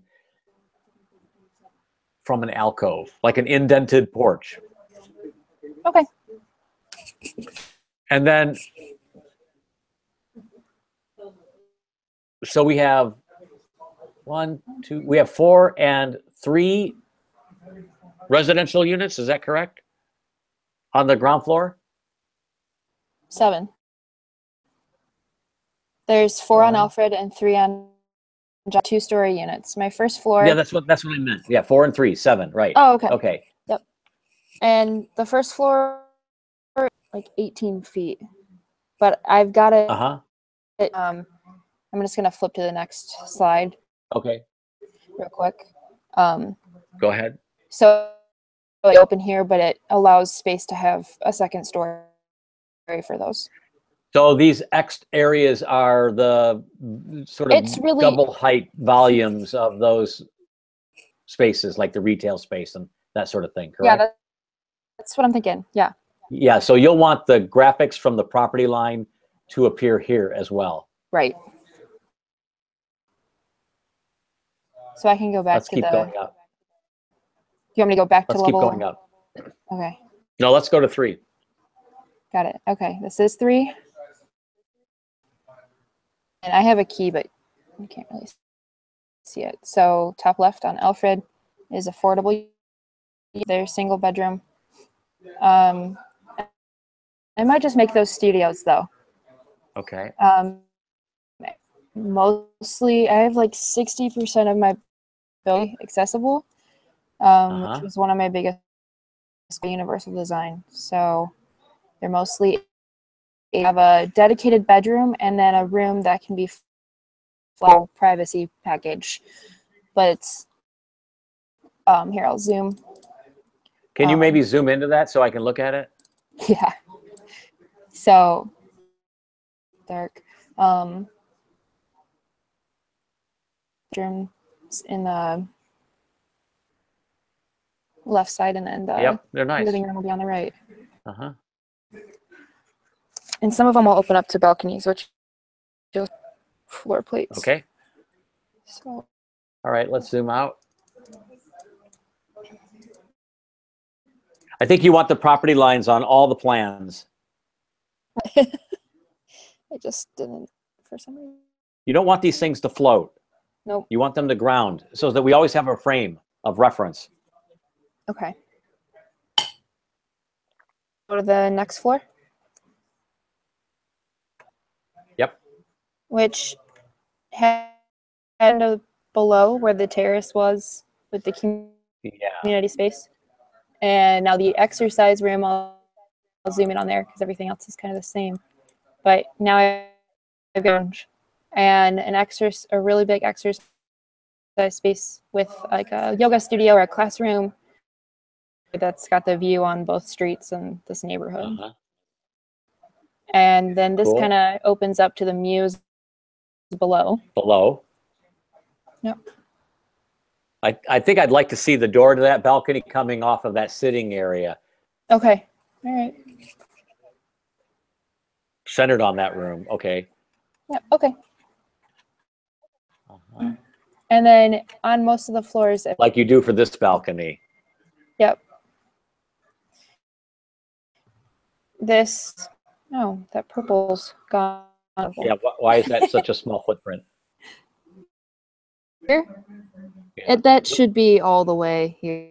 All, yeah, okay. Let's go upstairs again. Okay.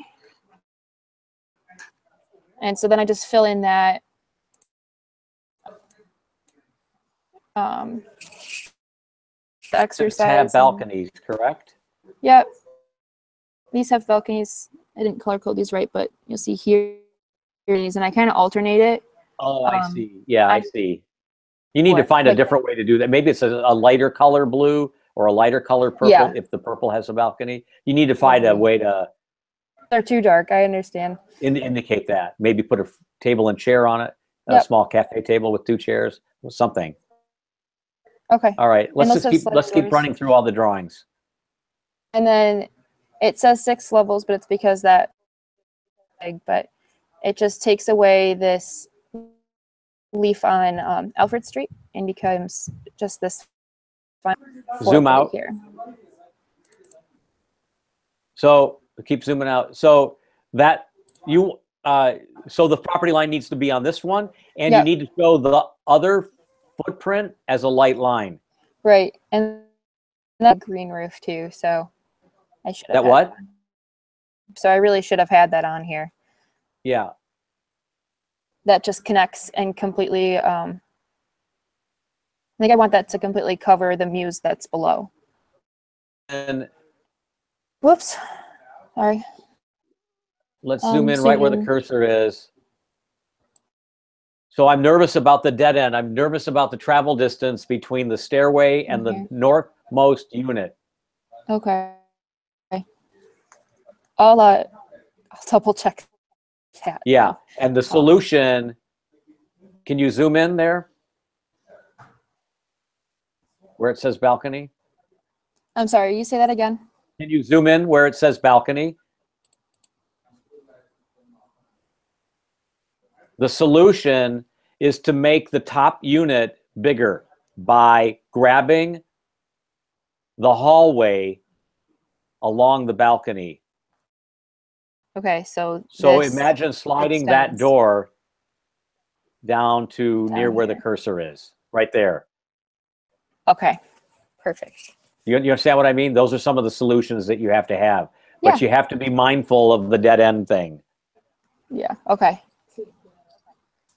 Whenever you guys do residential units in buildings like this, you always have to keep that second means of egress in play. You can't ever draw a plan without knowing where it is. And what I always do on these things, when you go about color coding them, which I love, you got to color code the common elements first, the elevators and stairs. That way you see them for their value and their contributing factor to the way you're laying things out. Like that, I shouldn't have to tell you guys about this or to obviate this condition. You need to be saying, I noticed this. That's why I moved this door down, and here's that distance, and I have a dimension on that plan because someone's going to grab that. Someone's going to catch that in your review, and I want to make sure you have that reply handy. Cool. Okay, what else do you have? I have all kinds of stuff, Mark. I have an HVAC zone. Correct. I see that. I just have lines, but I started laying out. Should use a different color than yellow for these lines, but there's So the back of house stuff is one zone. The two retail spaces are their own zone. right. The residential units are their own zones. Yep. Separate but similar. And then the other back of house, which is common area Mhm. and not mechanical, is its own zone. Yep. And veggie I'm using, so I'm going to use the Magic Packs for residential units, and then have VAV Mhm. for everything boxes for each zone. Okay. And that's level 1, and then I also did more of a typical one for the higher up. So Thank you. space would have their own.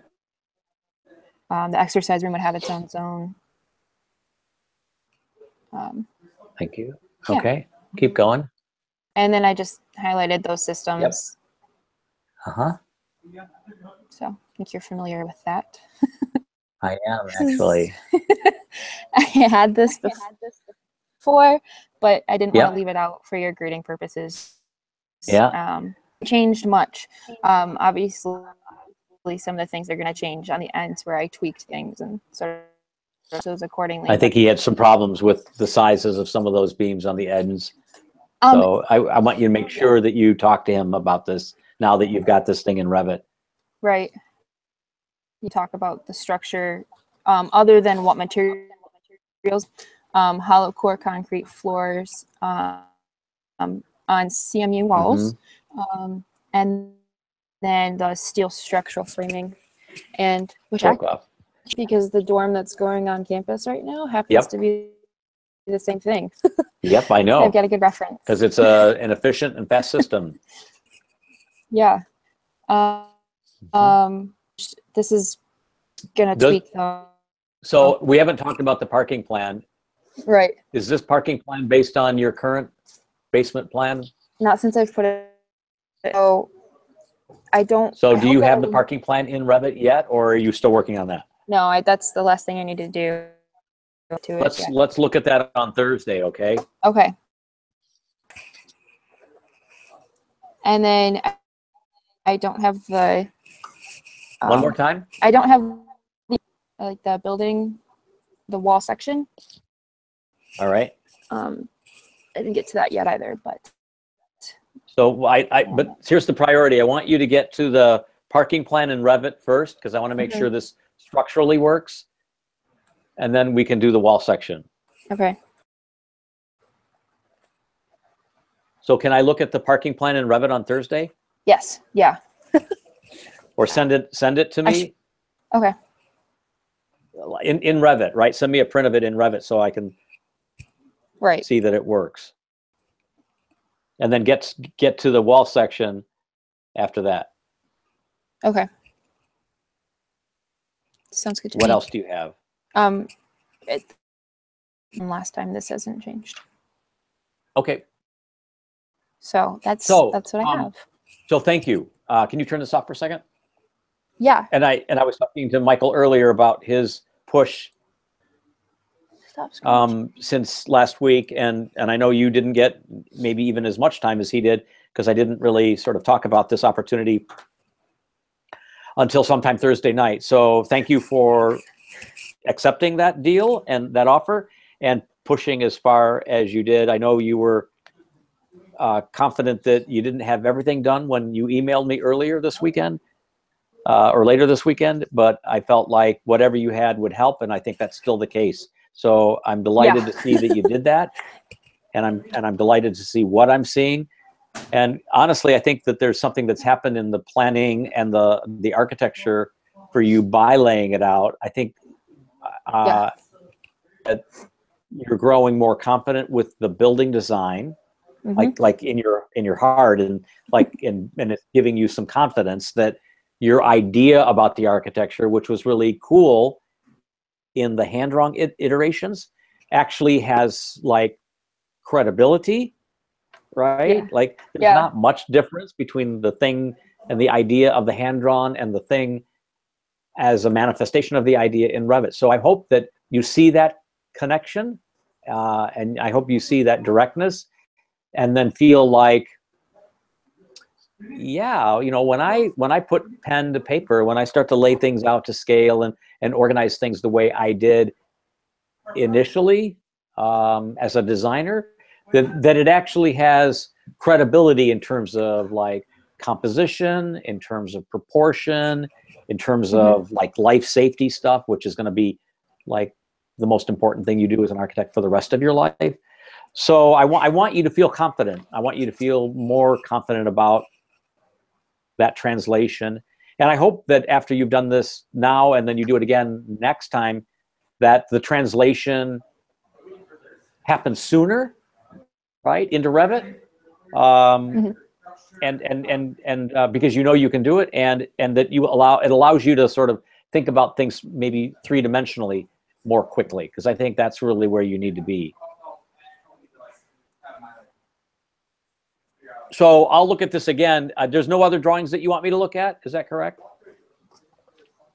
So no wall section. Right. No. Do you have any elevations that I should be seeing? I don't. So you need to pull all of that stuff along, which I know you can do, because once you have the Revit model, right, this is a matter of like cutting the view of it. So what I want to do is reevaluate and recast the sort of assessment from Benchmark 2, given this new deliverable, and which I believe will help a lot. But I also want to like be in a position where I feel comfortable nagging you to bring those other things along in the next week or so, or even less. So please don't let go of the reins. Keep pulling this thing together, okay? Definitely. Cool. Thanks, Courtney. Thank you. Nancy, you have the floor. How are you tonight? Good. Thank you. And you? Thank you. So what do you want to talk about tonight? I was looking at the what we have to do for a benchmark 3, and Yes. I had a question on the com check. Do we have to do com check and res check, or only com check?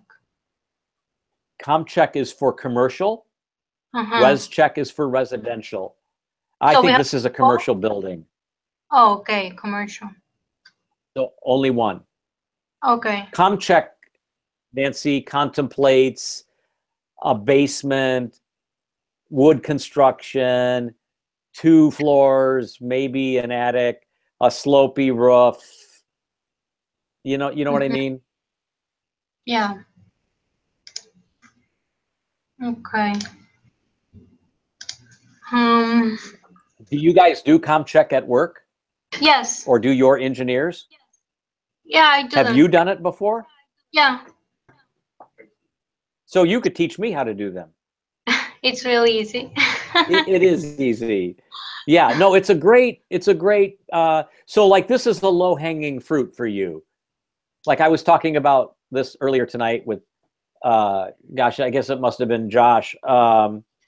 Like, and it might have been in Alex as well. But the idea of like choosing an option like CommCheck, because it's something you know you can do and you can do it quickly. So it's an easy extra credit. Yeah. But I think it would add value to the presentation. And so do something that's easy like this, and then maybe you do something else really, you know, because you haven't done it before and you want to really kind of push the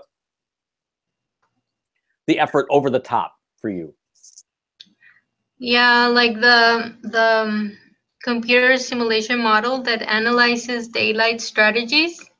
Yeah, so like that's something, and the lecture on Thursday night, I hope we'll talk a little bit about that. Okay. And I sent you all that earlier today. Did you get that? Yes.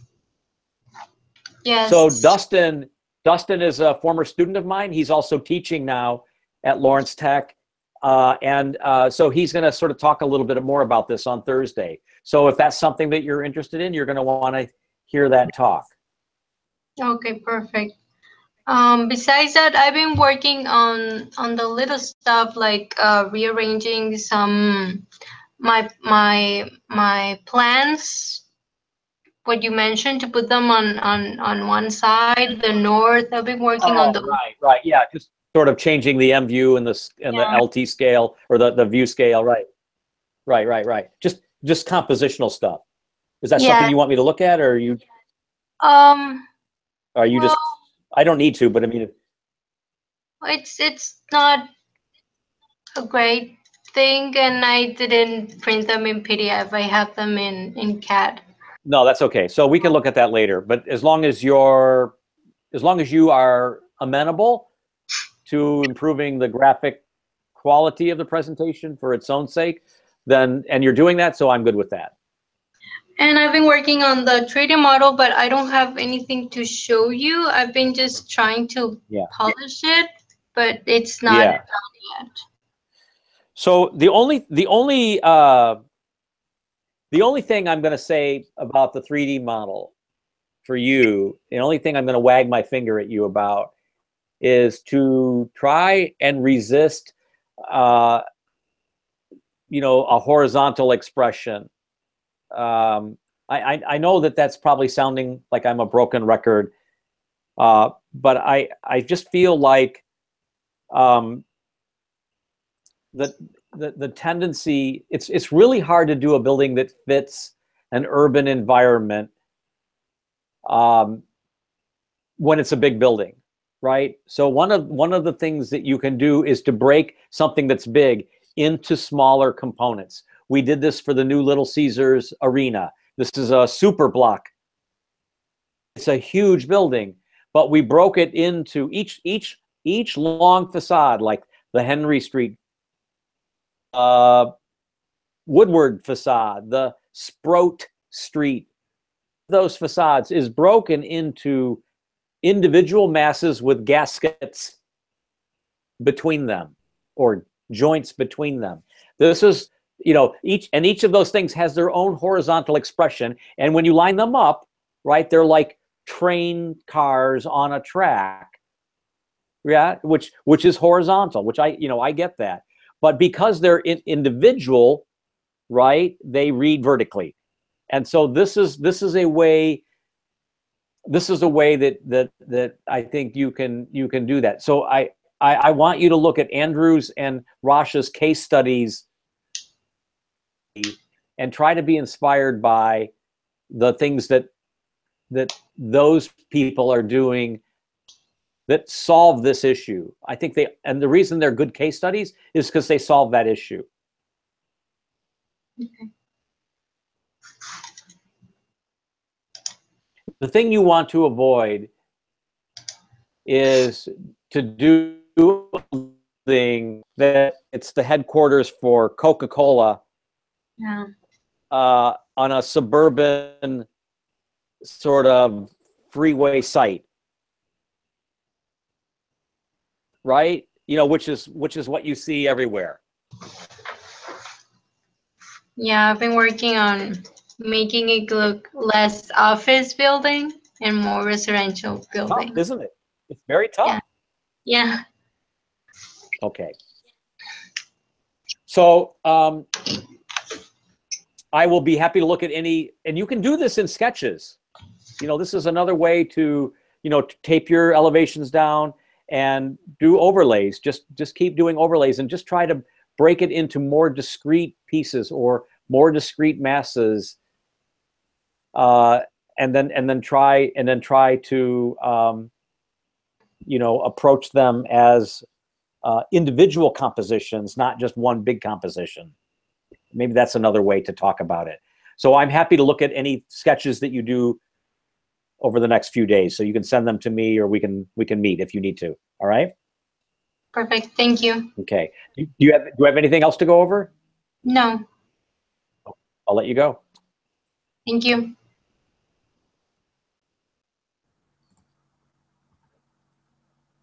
Hey, Rasha, how are you tonight? Good. How are you, Mark? I'm fine, thank you. What do you want to talk about? Did you get the project statement? Yes, I did. Thank you. Any questions? Nope. Any of the questions? I was listening in a little bit on some of the previous talks here and there. So Super. Do you have any sense of? I mean, I tried to get that stuff to you as soon as I could, so that you guys could kind of like, so that you guys could say, "Oh, geez, there's a lot to do," or hopefully you'd say, "Oh, a lot of what we have to do for the final presentation, we've kind of already done, but there's like just a little bit more that we have to do on them, on some of the things, and some of the things are new, and we've still got time to do those things. And then there's some things that are optional that I've been thinking about. You know, that would be nice to be able to do that, but I wasn't sure if Mark was going to let us do that, or if Mark was interested in having us do that. So I wanted to have some options for you guys to, like, in a way, Rasha, flex your muscles to try to do something you've never done before, and you want in your because you want it in your portfolio, or to do something like a low-hanging fruit that, you know, you can do all day long, like a 3D model, or I'm sorry, a wood model or a chipboard model, and photograph it under good lighting, or a beautiful sort of watercolor type rendering of the facade, or like Nancy was talking about, doing a comp check analysis.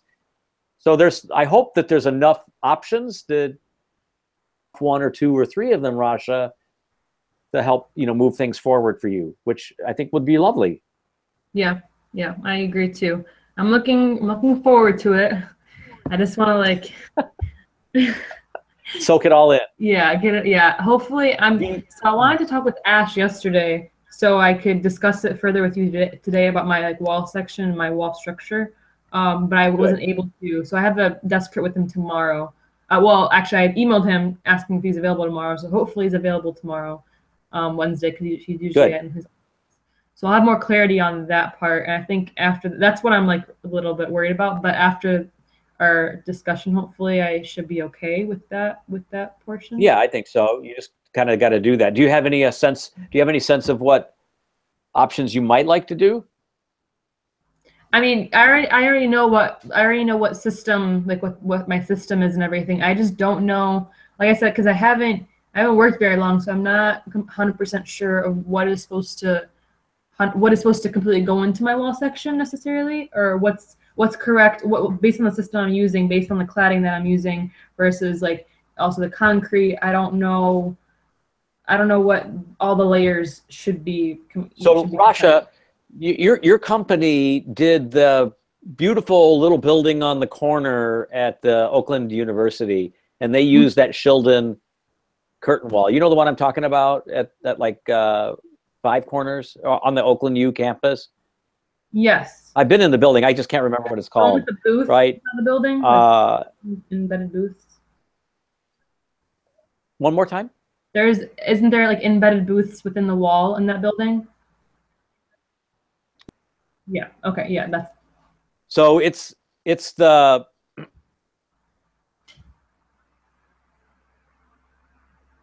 Okay, so it's the one at the northwest corner of the campus. Mm-hmm. It's the Shildon screen wall system, Mm-hmm. and it's kind of like 2 bars floating over the landscape. Here's my point. Go Mhm. talk to Bob or Paul or whoever led that project in your office in terms of the documents, right? Mhm. And just go look at the wall section. Go to your company's files for that and get the PDF of it and look at it. Get the notations that indicate all of the products, right? The dimensions.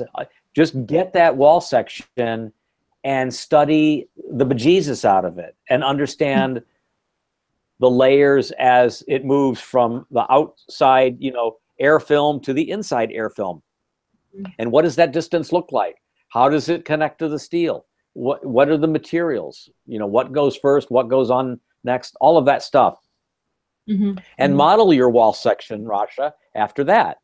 I think that makes a lot of sense. Yeah. Okay. I'll do that then. Cool. I'll do that as soon as I get on Thursday. Or get the AutoCAD file for it or the Revit file for it and borrow it with permission, right? So and then modify that drawing because it's your own file then, and modify that drawing as the basis for your work. This is another way to learn how to do things, Yeah. If I was teaching like music composition right now, right, with you, and I was trying to talk about, I don't know, we used Bach earlier tonight. If I was trying to talk about my expectation that you were going to compose something like a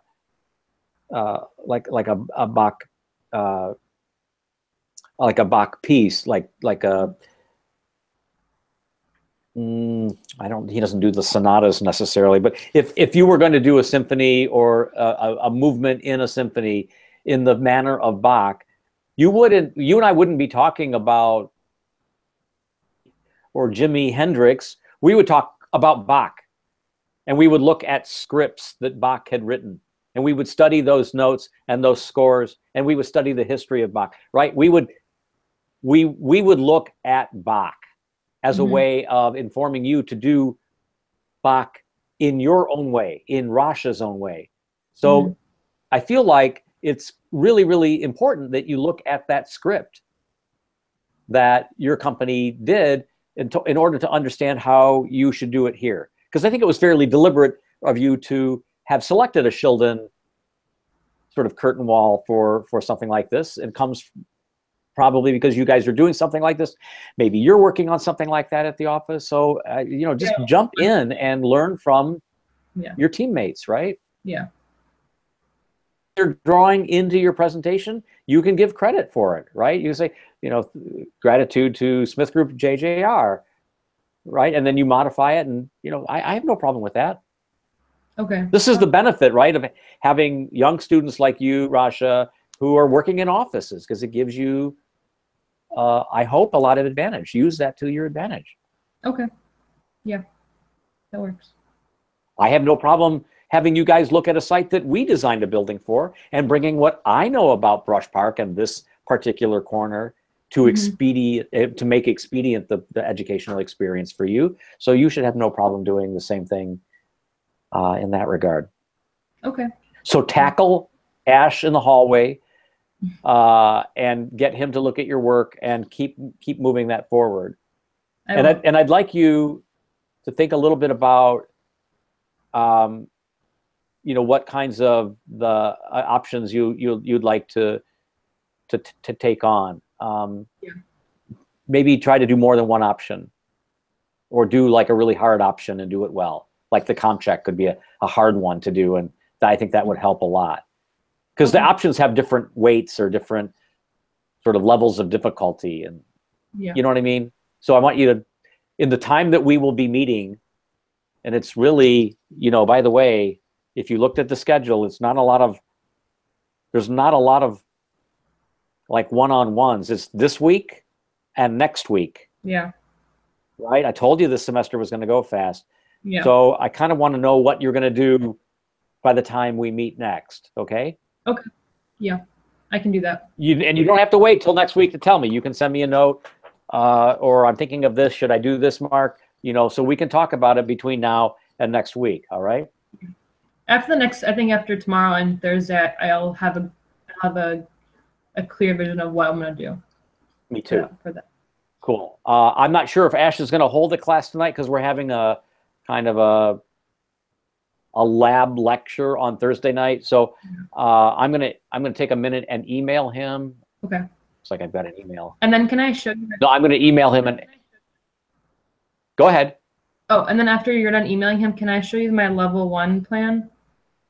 Yeah, go ahead and pull that up and screen share it.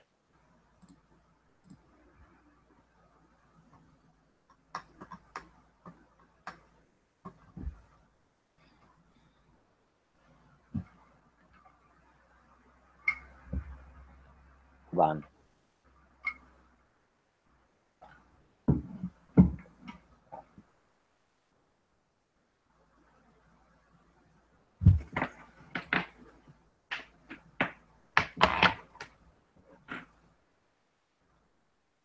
Okay, it's out.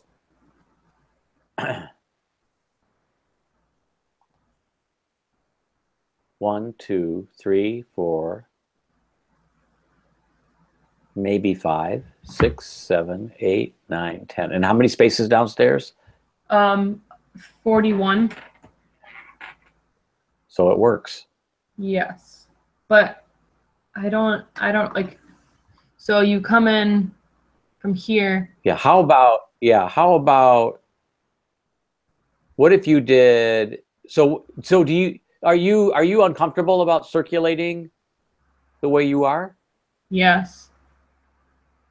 Okay. What if you did like what if you did 90-degree parking and did a two-way aisle that dead ended? So it would just be it would be 90 degrees. They would pull apart. They would be more like my hands. Yeah. So you've got this.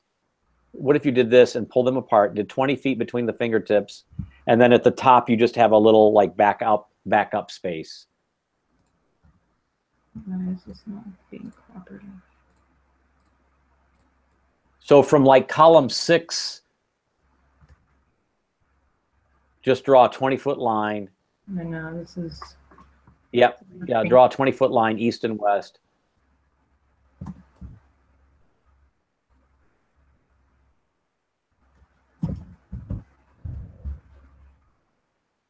That's a 20-foot line, right? Yeah, and now offset. Yeah, now offset that 9 feet. Keep copying it down 9 feet. Mark, could you excuse me for 1 second? I have to answer the door. I apologize. Just for one quick second. Yes, ma'am. No problem. Thank you. Okay, Ash will want to meet with you all tonight.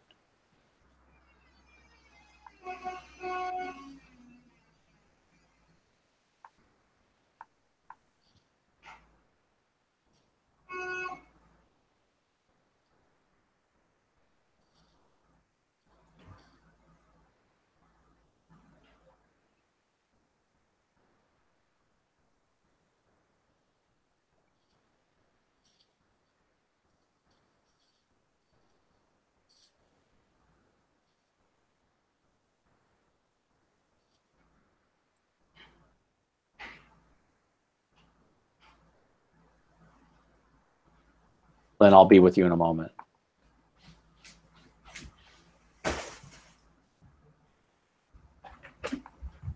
Sorry, I apologize. That's okay.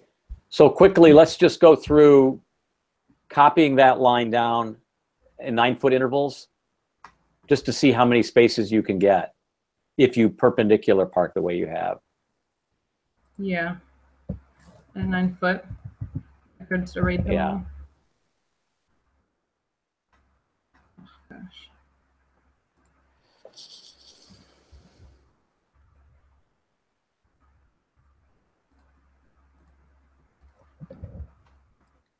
So maybe not that last one because of the door, unless the door can come out the south wall. It could come out from right here. Yeah. Yeah. So how many spaces is that? 1, 6. 6 times 2, right? 12. So you can get 12 upstairs. How many do you have downstairs? 41. So you only need 10 upstairs, right? Or 9, right? Correct. So the footprint of parking upstairs can get a little bit smaller with a dead-end drive aisle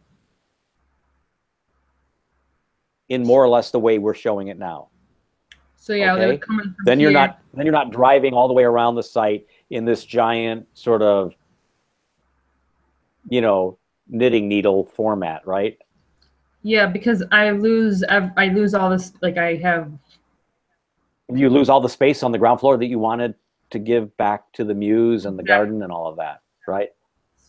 But, you know, when you can only get a yield of around 40 in the basement, that's what you have to do, right? Let me look at the basement again.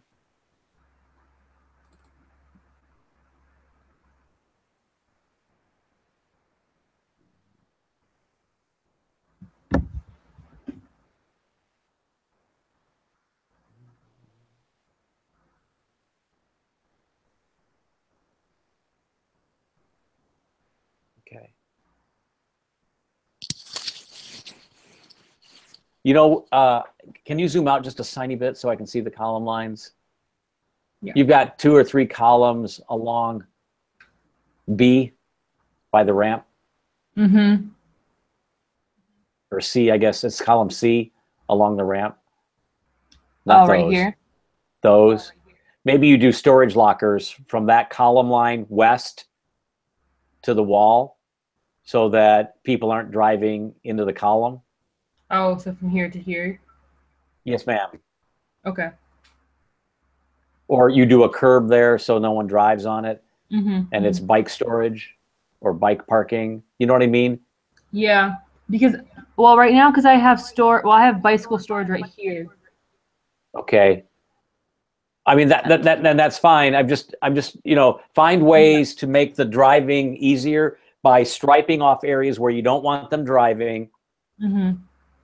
Or curbing areas where you don't want them driving. And if the areas are big enough, like the one I just pointed out, then try to find a productive way to use it. Okay.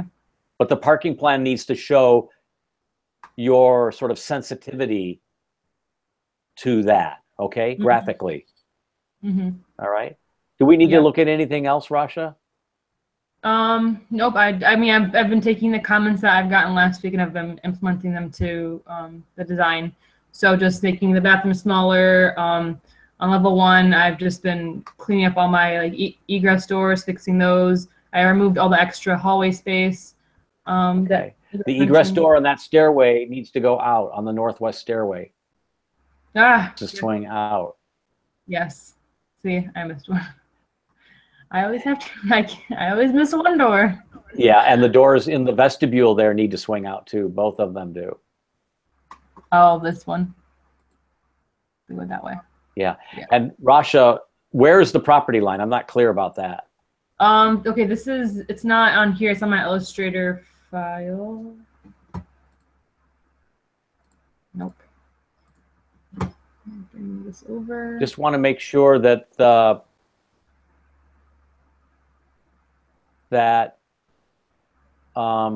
doors on the retail ground level are not swinging over the property line. No, they're not. They're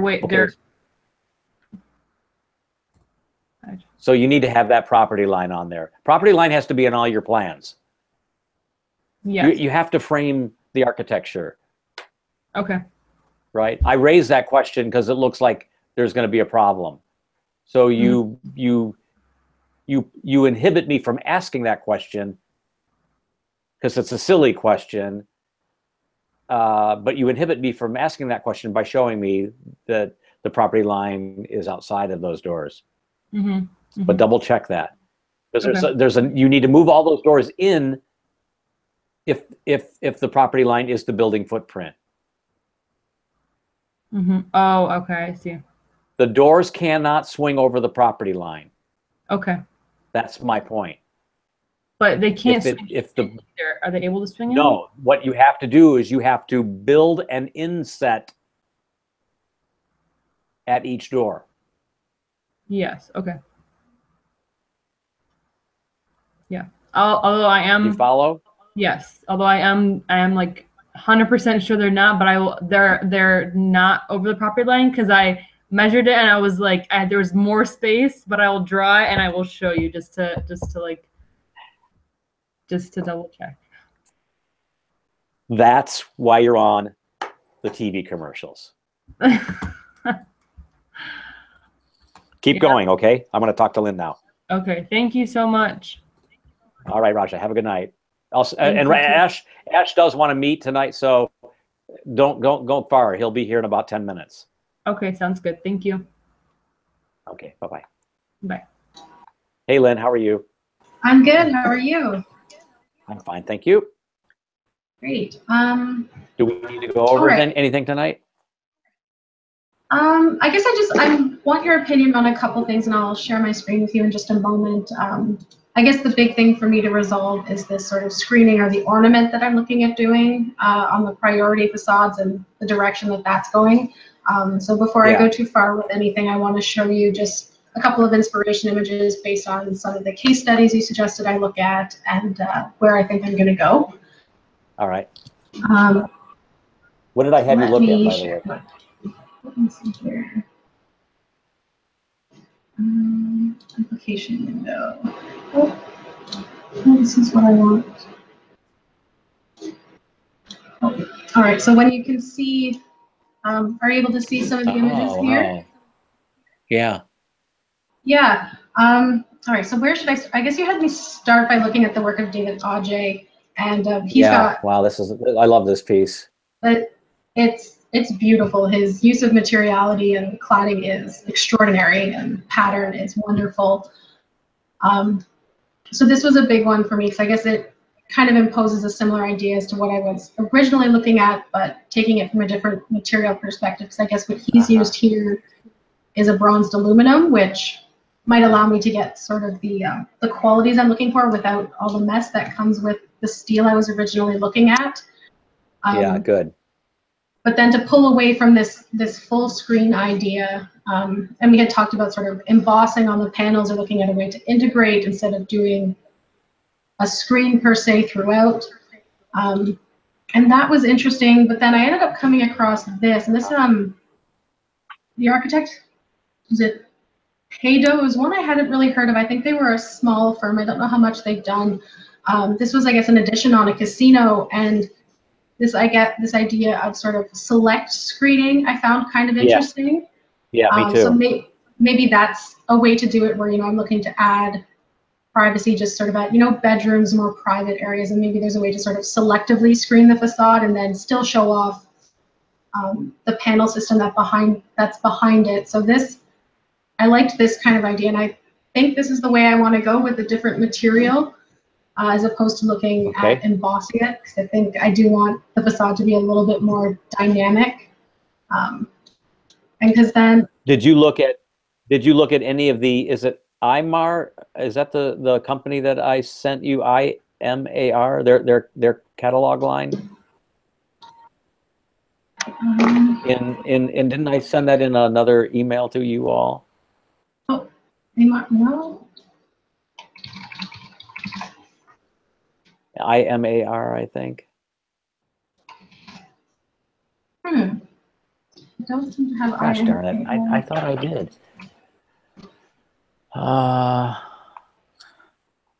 Maybe I'm spelling it wrong.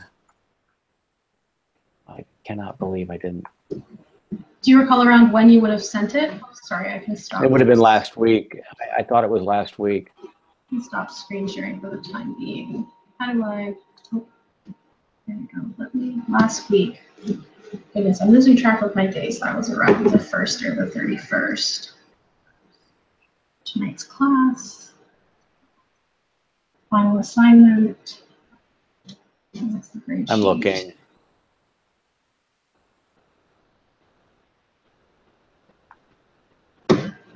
I'm going to send it along. Well, let me just look it up real quick because I know I have their catalog on my desk.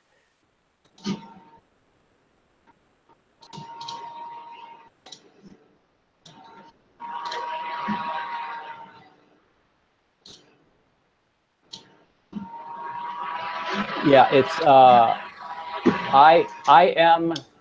IMARSA.com.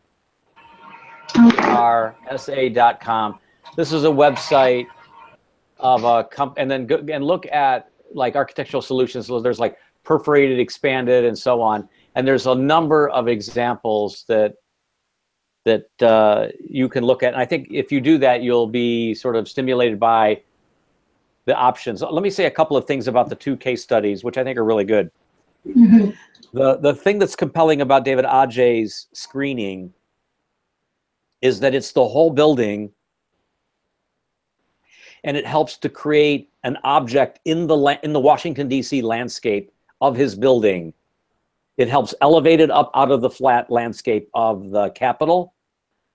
It protects everyone from seeing inside to the collection, because that was not a goal. Plus, there's just lots of places where there's opaque outside walls and transparent outside walls, and the perforated wrapping everything makes everything cohesive.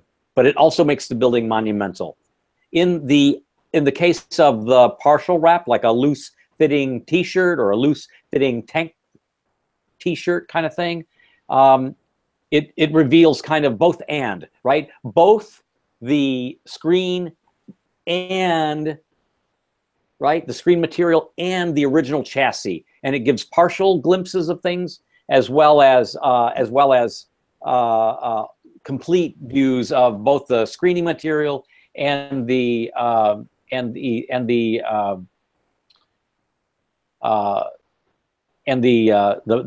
main chassis. So if you look at, if you think about those things, you can imagine a million other variations. Mm-hmm. You need to decide, I think, what's the priority for you. Because I think there's something in between those 2 examples. Okay. Okay, I interrupted you. Another aspect of it that I'm really interested in with the screen is the view also from the inside out. I think that's also equally fascinating as well, as much as what you see from the outside looking in, and that's where I think I do want it to be a separate piece as opposed to being integrated, so that you can really get that effect both ways. So something in between. All right, that gives me. All right, I have to, I guess, figure that out. And I'll look at this other website as well, and certainly by next week I'll have something, I guess, more resolved to show you on where I guess I'm planning to take this into the home stretch. Okay. That works. And then I guess I did have, where did it go? The final studio handout. Where did that go? And I did have one question that I wanted to ask you, I guess, about the site plan. Because from last week we had sort of discussed about, like, I was planning to take that and sort of, we had talked about almost like a marketing plan where I would show the site plan with reference to the ground floor. But I guess you're hoping for that. You want to see a site plan with a roof plan, and then if I'm looking to sort of show that marketing plan, it would be in addition to. Yeah. Well, part site plan, but also part like cultural assets. Yeah. Connectivity to the community kind of plan, so that the plan was informative, not just a miniature sort of roof plan of the building in a sort of a nameless place. I wanted you to tell us what you knew about the place on that plan. Okay, and that makes sense. And then I guess some of the options, I guess I'm curious of taking a stab at the what is it, the comm check. I want to give that a stab, I think, and see how far I can get with it. I think Joshua was going to do that too. It might be useful for you to talk to Joshua about his plans and how he'll execute that. And I think Nancy's going to do that, because Nancy does that at her office. So the idea of you guys kind of like having your own bull session, working through it. How do you go about this? What do you do? What do I have to do to my drawings to actually bring them into a CommCheck environment? You have to like draw all the openings and list all the areas. I mean, you have to prepare your drawings just like when you do your taxes, you have to get all your receipts out, you know, your donations. You have to put everything on the dining room table. At least I do, and get your house in order. You have to get your drawings in order to do that. But it's kind of like doing your taxes. You feed in intelligence and data and areas and quantities and specs in this case, and it starts to chug. It starts to run through it, and it tells you whether or not your building's passing or failing. It's kind of like you get a return or you don't get a return. It's very much like that. But I think your two of your colleagues are thinking of doing that, Nancy and Joshua. Okay. And I'm suggesting that you guys have your own convo over that. Mm-hmm. I'll reach out to them and see, because I certainly need to look more in depth to it as to all the requirements. But I think it's something I do want to try and tackle. I'm curious to learn about it. Yeah, it's a great thing. You know, we have to do it as part of the requirements for building permits here, Lynn. So it would be useful for you know, you working for a international firm who started in the USA, right? To know about it, right? Mm-hmm. Cool. Well, I'm glad you're thinking of doing it. Yeah, so that I'm looking at trying, and then there's probably a couple of the other options I'll take on as well. I'm not sure about the daylight one. I think between that, the ComCheck may sort of override doing that one.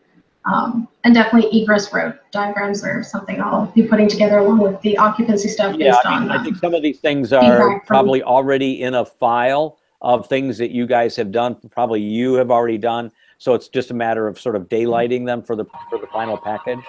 Yeah. Yeah. Okay. I think those were the main things. So I'll review this last case study and update the elevations for next week, and then I'll move forward from there. Cool. All right. Well, Ash is here. I'll make sure everyone else is invited. And hi, Ash. How are you? Hi, Mark. How are you? Good. How's everybody? Super. Let me re-invite the people that tonight. Thanks very much, Lynn, and I'll talk to you soon. And let me get let's see, Carmen, Michael. No, Michael's here. Paige, Alex. Hey, Ash, will you have time after today to go over my wall section really quick? I do have some time tomorrow, but somebody's coming. So you guys have, I think, Russia is coming tomorrow. She hasn't replied yet, so I'm available tomorrow. But I just want to go over quickly tonight after this. Oh no, tonight I'm very busy, Andrew. I'm sorry. Okay, that's fine. I have a test tomorrow, and Dan is just I'm communicating with him too much on the grades and stuff. So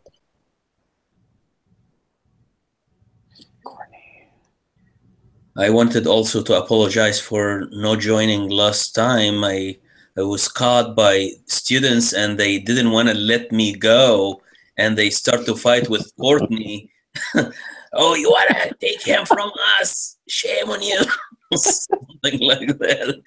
And I couldn't actually, and I had another review on the ARC engineering. So simply I'm just going to give some very quick guidelines today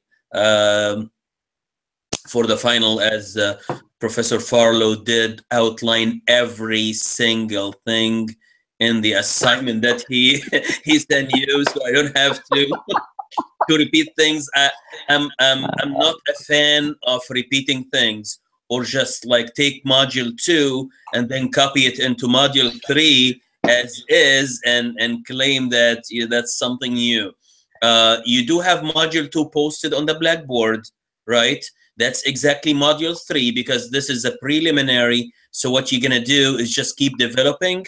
I'll tell you what. For example, like Lynn had done, for example, nice HVAC. Okay, nice draft HVAC. For example, for this step, I would rather go a little bit into details like what Carmen did. If you want to go this route, and instead of just a schematic version of return and supply into a little bit of a more detailed version of distribution of probably supply and return. I can post for you. There was a guy, he's a superhero in my on-ground version. Okay, he's working in practice, so like Mark, so he's kind of familiar. So I was very happy with the scheme that he provided.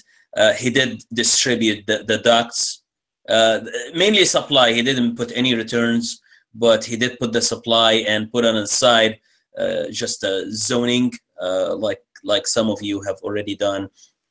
So again, this module just go more into details, refine your wall sections instead of just draft to a more mature, more developed, more well-cooked recipe for your sections. And if you remember back, this is what's gonna go on your final boards, as Mark mentioned in his very thorough and articulate benchmark 3. All these, I'm not a fan of separating the lab components from the studio components. So I love this format that we were going with, like benchmark 2. Of course, if you wanna put your lab modules in integration with the studio, that would be fantastic, like elevations and then a structure, so you do it the way you want. But I'm not a fan of like provide everything for the studio and then everything for the lab. Just do the integration that you did for benchmark 2. That's the version that I like. What else? Cool. I'll screen share in a second some of the slides that were presented way back in 2014. That's kind of, again, that's a university requirement for SPCs, is to train you on again, enclosure, what goes into the wall assembly, and I'm gonna present the perfect wall concept by Joe Listerbrook in one of the slides that we're doing back in like 3 years ago. Again, I'm not gonna take too much. That will be very quick. Going back to this ComCheck, Lynn, it's required by, it's required and not required. Usually it's critical when you're, as Mark knows, of course, when your glass ratios increases. That's, oh my God. So the reviewer or the code guy, the municipality guy say, oh, that's too much glass, or you have all your building out of glass. So you have to run ComCheck in this case to make sure that you are complying with the code, whatever IECC or ASHRAE 90.1 with its the version that they are using in their code. I'm talking all over the United States, of course. So if your glass goes into like more than a third or absolutely more than a half, they will ask you, oh no, you have to model your building into ComCheck and show us what's the results are. So let's let me go here and do a screen share. Again, that's a presentation. This is your normal. I'm not gonna go with a lot of details here, but I want to reinforce air, water, and vapor barrier, or air and water / vapor barrier. This is your normal house wall, as you see here in Michigan. That's your inner, okay, and this is why it's kind of hot. Oh, actually, here. I can't see the screen share. I'm sorry, you cannot? No, not yet. No, not yet. Oh, I'm sorry. Thank you, Mark, for alerting me. Let me go back.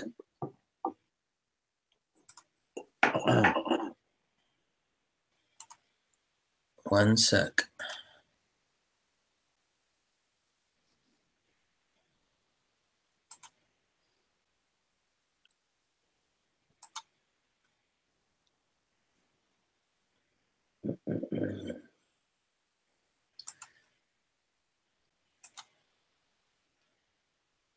Oh, still, yeah, still opening here. For some reason, cancel. Oh, my goodness, I have a technical difficulty here. It says opening, opening, and it has like a nice bolt that flips the colors. Cancel, okay. Come back.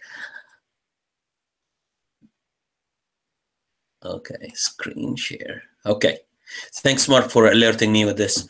Okay, so that's your normal wall, your house wall here. As you see, here is your insulation. Here is your vapor barrier, and vapor barrier goes on the warm side of the insulation. Then you have your sheathing, and above your sheathing is, I call it water/air barrier. That's your Tyvek. Okay, so with this Tyvek, if you are able to hose this wall, even without the siding, it should be, it shouldn't penetrate water inside. So that's the residential version. Again, I love the wood assembly here, built tight, insulated, right? So we don't have problems with this type of construction in the United States here. The perfect wall. These are some. Can we go back to that for a second? Oh,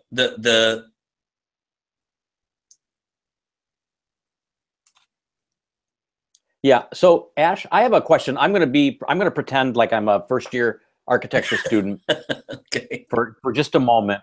Okay. And I'm going to ask you about the red dashed line, which, as I can read, is the vapor barrier, which I understand goes on it's not something that is, right? It's a condition, but it goes on the warm side of the insulation. But I'm also seeing the line on the glass plane. I'm seeing it on the window mullion. I'm seeing it under over the caulk or the sealant. I'm seeing it on the wood of the wall. I'm seeing it on the back side of the drywall. What is the vapor barrier? Because it's not really a thing. It's really impervious surfaces that are impervious to vapor. Is that what this red line means? Again, that's a first year question. It's like a kind of a zoning here, a little bit, Mark, because the glass here shouldn't have these lines, but that's from one of our LTU files. So as you see, the link is down here.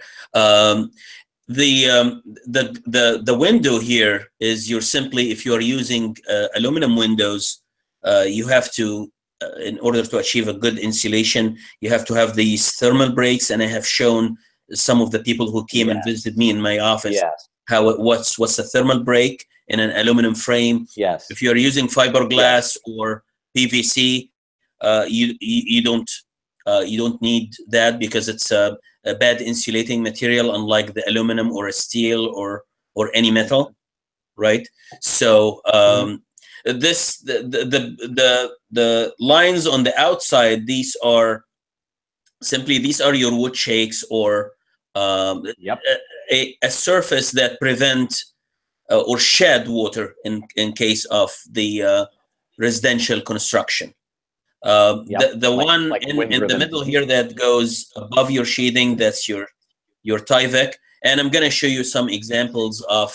Okay. I did actually in the metal wall show you some of these air slash water barriers that goes on your jib sheathing on the studs before your insulation goes, your rigid insulation. Any more question? And that's a 3. No, that's good. And here, of course, your insulation. I want everybody to remember that insulation. Let me go to. These are 3 types here. I'm going to zoom a little bit. Brick, vinyl, and metal walls. I want to introduce again I mentioned this again in my my metal enclosure lecture, but you need a first line of defense to your rain. Simply wind-driven rain. As you see here, that's our lap siding. Does have vents. You don't see it, but this is very teeny tiny hole. If you concentrate on your vinyl siding, this is a dripping slash vents as well. You need to let this wall dry to the outside when there is no rain, when there is sun, when there is air. Okay, drainage cavity, that's your masonry veneer cavity wall, right? Rain penetrates this no matter what.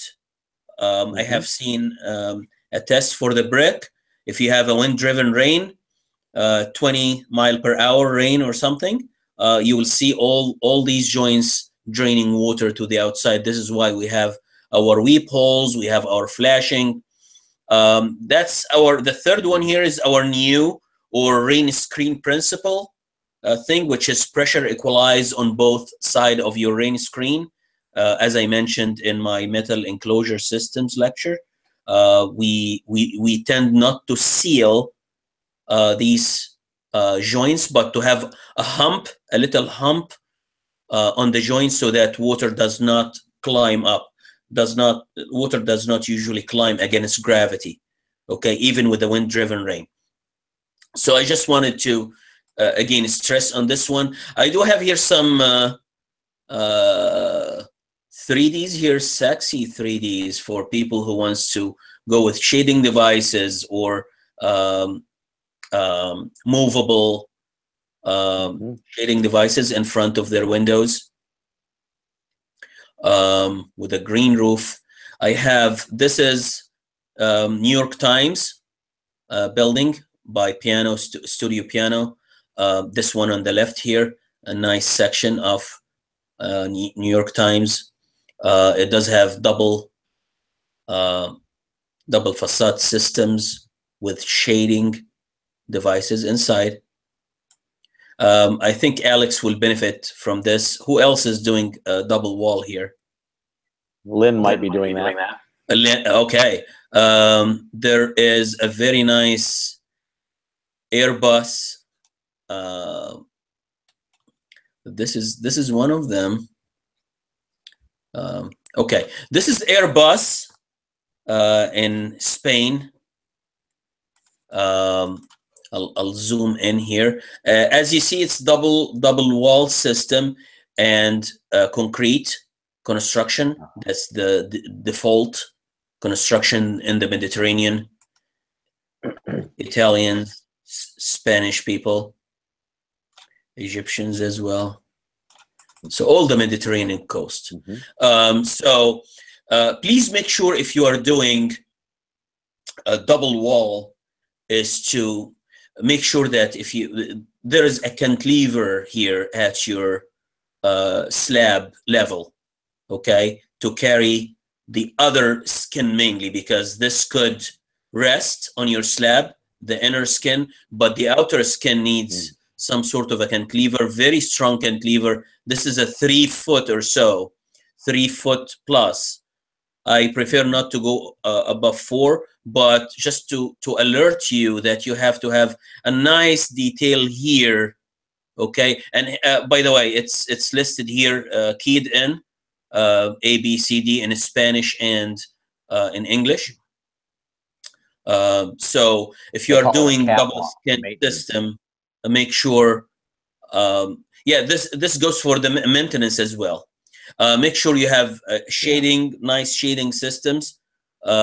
Yes, we are in cold climate, but so we can tighten up this envelope, okay, and still don't have huge heat gain in the summer, but in the cooling dominated climate or hot climate, you need an extensive shading on your exterior or interior, whatever. You need extensive shading on these. I'll jump very quick to the perfect wall here. This is by Joe Listebrook. This is simply my friend. Sorry, it's too much here. I don't want to waste time. Here is the perfect wall. Joe Listebrook is a scientist, and he's a fan of not traditional, but he's claiming that your block and brick, let's say for the sake of argument, is one of the greatest wall systems that has your structure inside. That's your block, and then you have your control layers, which are, this is your air water barrier, right? And this is your insulation. You're gonna leave a cavity, a drainage space. You have to do that, okay? Even with your metal wall systems, make sure that you have a sort of a drainage space. Even in the worst case scenario, the rain penetrate or climb above this hump, as you see in the joints, still have a drainage, at least 1 inch drainage cavity to drain down and to get rid of the water just in case it penetrates in. He's simply saying, okay, we do have these layers, structure, control layer, and cladding, which is your rain screen in this case. If we flip it to clockwise, this becomes your roof system. You have your structure, your control layers, and he used the ballast here, which is, you know, it's, I'm not a fan of using gravels on the top. On the bottom, which is your slab section on grade, you have a slab. He's saying that you can have a control layer here as well. Weirdly, but probably he's from Canada, they want to tighten the envelope even under. In the United States, we have only the vapor barrier underneath your concrete slab. And stones, these stones or pebbles is to relieve any pressure that result from rain. It's called in physics, what? Asmic pressure, whatever. I'm not a physicist here, but this pebble simply goes under your concrete to relieve, so the water can drain and not affecting your slab or drain, submerge your basement. Again, barriers here, you have thermal, you have water. Water could be integrated with air. Vapor is, again, in hot climate or hot humid or cold humid, we do need this vapor barrier. It's like poly, your Ziploc that you put your sandwich on. This is the common version here. Your vapor barrier could be, in terms of residential, it could be spray applied as well, if you would like, on your CMU wall to the outside. Air as well. I had a workshop. They all had these new fantastic products that go sprayed on the CMU here. The vapor barrier could also go with your batt insulation. right? You have this craft paper facing, and if you cut it from this fluffy stuff, your fiberglass, you will see a nice bitumen layer on the back, because the craft paper actually is not your vapor barrier, but the bitumen on the back. So people got confused about this mix. Okay, so that's the please be advised that we have 30 R30 on the roof, right? For this climate, R13 BAT plus R10 CI. Just want to make it clear one more time so that I can see these values achieved in your wall sections. Last thing is here, which I was stunned by Eric's so far in his benchmark 2. He wrapped his insulation around the parapet and merged it with the insulation on the roof, and I think he got a praise from Mark as well. Our only comments that the insulation was so thick.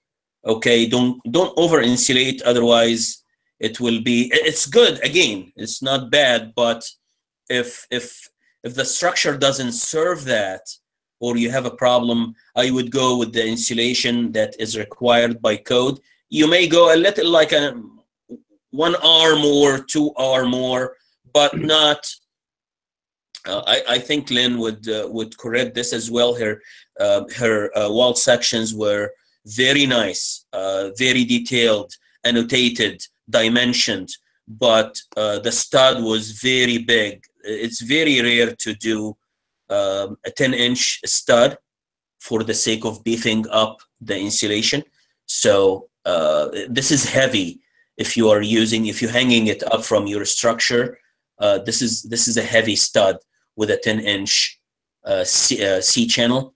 So I would advise everybody not to go above the 6, because this adds weight, unless you really need the insulation factor is to have more insulation inside the stud, which is, again, I don't recommend. Some people, some of you already went to evacuate the steel stud completely from the BAT insulation and beef up, add another inch or so, making it almost 3 inches on the outer side here, the yellow, and then get rid of the insulation, the BAT insulation inside, which again caused condensation and problems in the future. This is exactly the same here. Let me see if I want to add anything else. No. So, is this lecture on Blackboard, Ash? No, I can post it. That's that would be great. Absolutely, I can post it for you guys. Thanks. Now, Ash, Dustin Altschul is presenting on Thursday, and Dan Farrow has invited our class to merge with his class Thursday from 5:30 p.m. to 6:30. Dan and Dustin and I haven't kind of worked out the technical requirements in terms of the Google Hangouts and live streaming and all of that, but Dustin's familiar with it. Obviously, you and I are familiar with it, but basically it's going to be one lecture to 2 different classes. So I'm looking forward to that, and I think that the content of this lecture will also dovetail in nicely with the computer modeling option in Benchmark 3. So that will be probably, with your lecture tonight, Ash, and Dustin's lecture on Thursday night, that will probably be like the last of the content, like dissemination from faculty for these guys, because we will be screaming into Thanksgiving break, crunch week, and then the final review. So I think the pace has been really, really good this semester. Aggressive but good, and so I don't know if you're wanting to host class sessions with content next week, or just want to be available, Ash, for individual discussions after our sessions? I don't know if you thought that far ahead. Yeah. Okay. Just to recap here, what Dustin is going to do, he will train you guys on very good Revit plug-in programs. Okay. One is Insight 360. Insight 360. This is for your energy simulation. We tend to really have, this became very important issue here. I taught Studio 3 in architecture engineering, and I had couple others in mind. I'm trained to use DOE software, eQuest and Energy Plus. This is what I have done my dissertation with a few years back. So I did use eQuest for energy simulation, and I did use Athena. That's a Canadian-American LCA software, life cycle assessment software. It looks at environmental impacts that your building have on the environment, ozone depletion, global warming, smog formation, respiratory effect, your particulates, particulates matter, PE20, PM20, and PM10, which is the size in micron that the particles, these particles stick in your throat and damage your respiratory systems, and many other impacts. We do have, so we talked about ozone depletion, global warming, acidification and eutrophication. What does this mean is the potential for acid rains that destroy our heritage buildings made of stone because it reacts. That's chemistry 101. We don't need to go through that. And eutrophication, which is a water impact when you have chemicals in your fertilizer, for example, for your garden or wherever. When rain comes, it just flush it out to your drains and to your rivers. And this really damaged my beautiful Huron River here in Ann Arbor. I used to canoe and boat, and I don't have a private boat, but I was renting and stuff. So now it's full of algae, and the city doesn't have money to create this. All what they did is, for example, they prevented using the phosphate fertilizers in all the city of Ann Arbor because it promotes algae growth, and it's really gross on the river. When you go with the boat, it sticks to your boat, these greenish things that stuck to your boat and never go out, you know. So this is what we call eutrophication potential, these impacts that destroy or reacts with your water and damage your water systems. So what he will do, so I was trained on using Athena and eQuest, and I was gonna do the same last spring, but I got Dustin. He was one of my students, and he had me for sustainable building systems class. That's a grad elective. And then he introduced me. He said, "Oh, Ash, and instead of going with this, I love eQuest and Energy Plus, but let's hit two birds with one stone.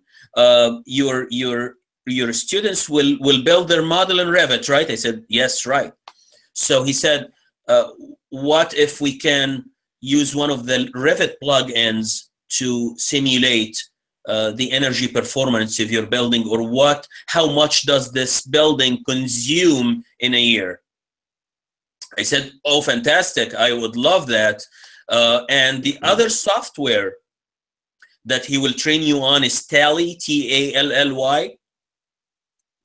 That's an LCA software. It's not as very specific as Athena, because Athena's is more specific for researchers like me to publish papers and get some reliable research results or outcome.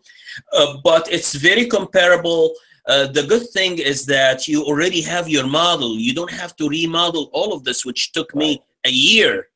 You know, not a year, but it took me a long time to model 3 buildings as case study into my dissertation. So you just take just make sure, I want to warn you, some of you, in Site 360, I'm almost done here. I'm not gonna hold you more. 360, you have to build your enclosure tightly. Okay, meaning that, you know, if the window frame is shifted from the wall, oh my God, there's a gap, and so it will screw up your results. So make sure, please, that your enclosure is very tightly tied to your structure, okay, and your wall system. Don't leave gaps between the windows and the walls, this kind of stuff.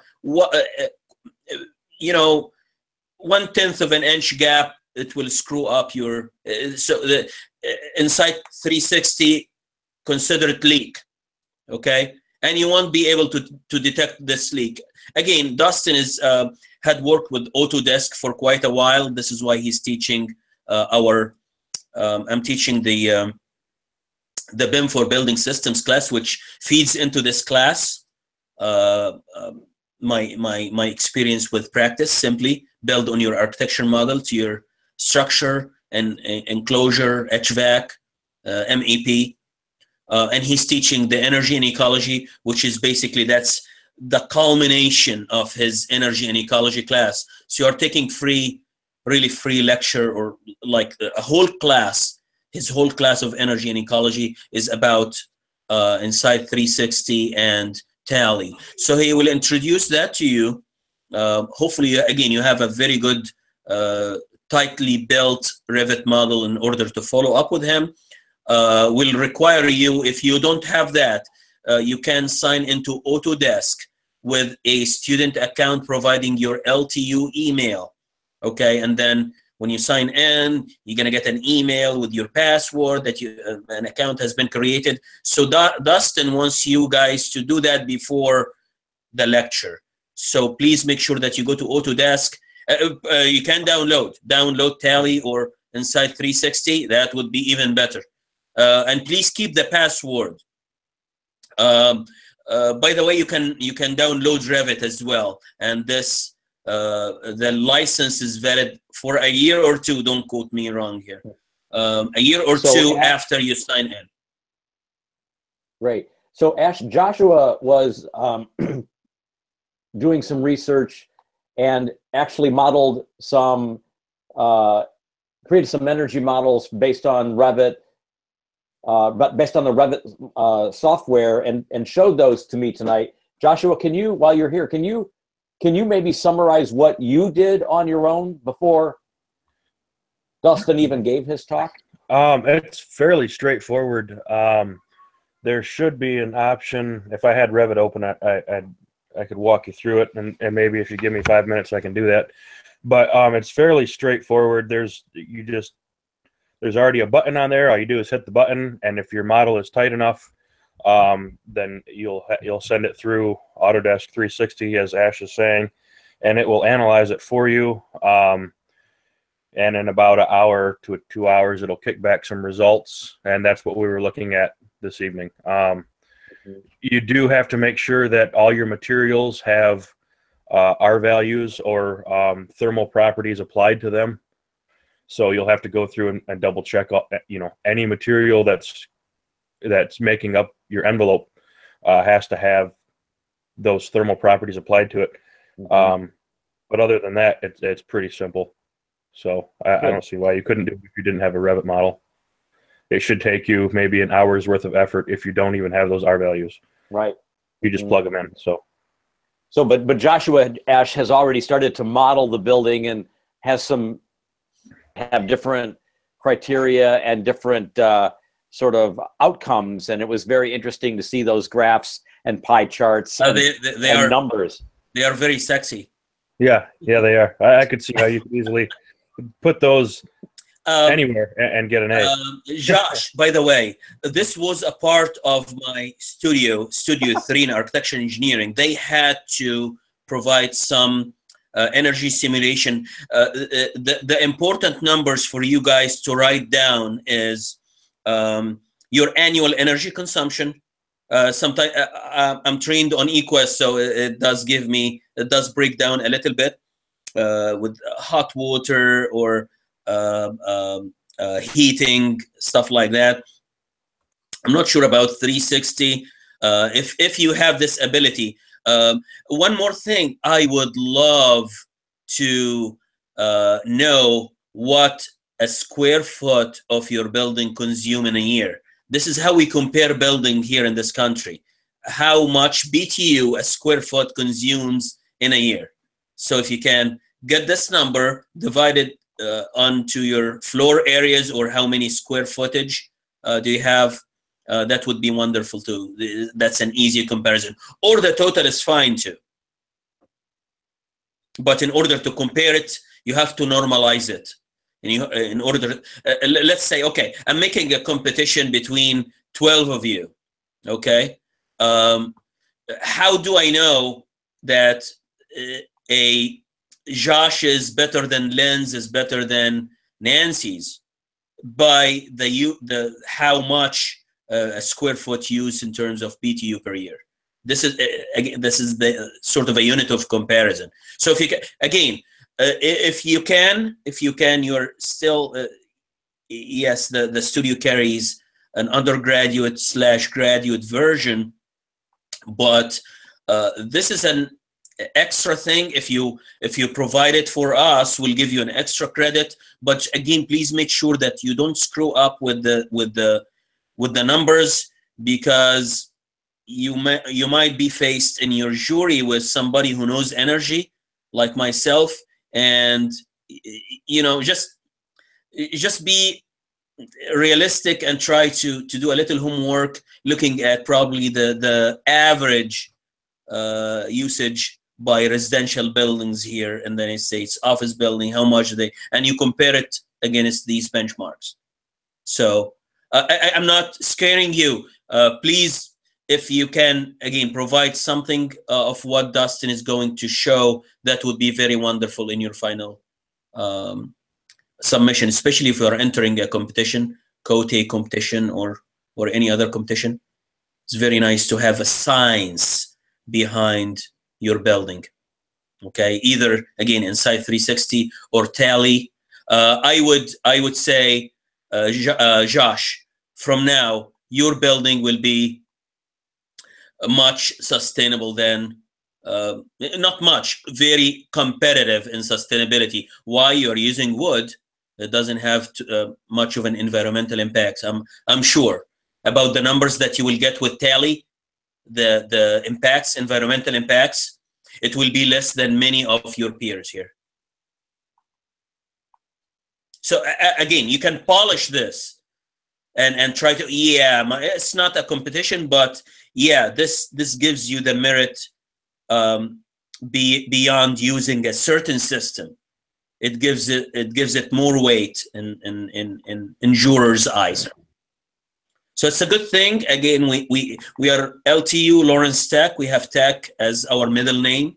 It should be in our DNA, although I'm not happy with the Tech teaching nowadays. But yeah, Mark is, he knows that back then. So days changed, but again, we're trying to be up to date, to be competitive in the field, not to be old-fashioned. So this is why we introduced this. It's not something that we kind of burden you with, but with somebody who is interested in doing these simulations, like I'm sure many of you do. I see a passion here from many of you. That's the way to go. Make you more sellable, more employable in the market after you graduate. If you have done these things, oh my God, this guy knows something here different than the others. Okay. Last thing. I had at least 1 or 2 meetings with every one of you So please, between now and the submission day, I really need to see you one more time. If there's any quirks, any comments on the enclosure specifically, pretty much I'm happy. I'm okay. I'm happy with the preliminary of the structure. Almost all of you are good. Let's say B or better, or B and above. So you're not going to fail the structure part. But I'm warning you with the HVAC, is some are good, some are not good, not so good, not good. They need more in-depth studies. They need to look at how the HVAC goes in a building through, look online how, and especially 3D, how the vertical shaft. Let me, after I finish, I probably saw one on this lecture. I'll show you very quick. Last thing is the enclosure. I'm not happy with the enclosure. Okay, and I'm saying this in front of Mark and Benchmark too. Some of you do have understanding of enclosure, and I'm expecting even my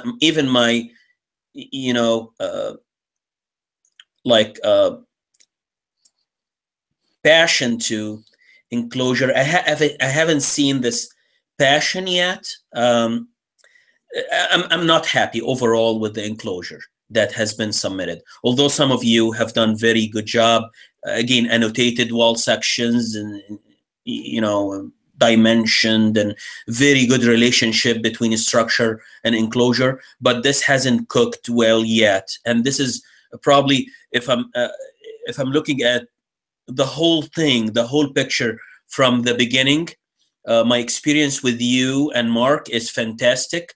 You are very enthusiastic people, very passionate.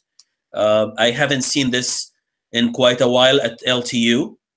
Commitment as well. Okay. I'm very happy overall, but I want you guys to seal the deal. I haven't seen really a good understanding of the enclosure and its relation to the structure. Still, people are unable to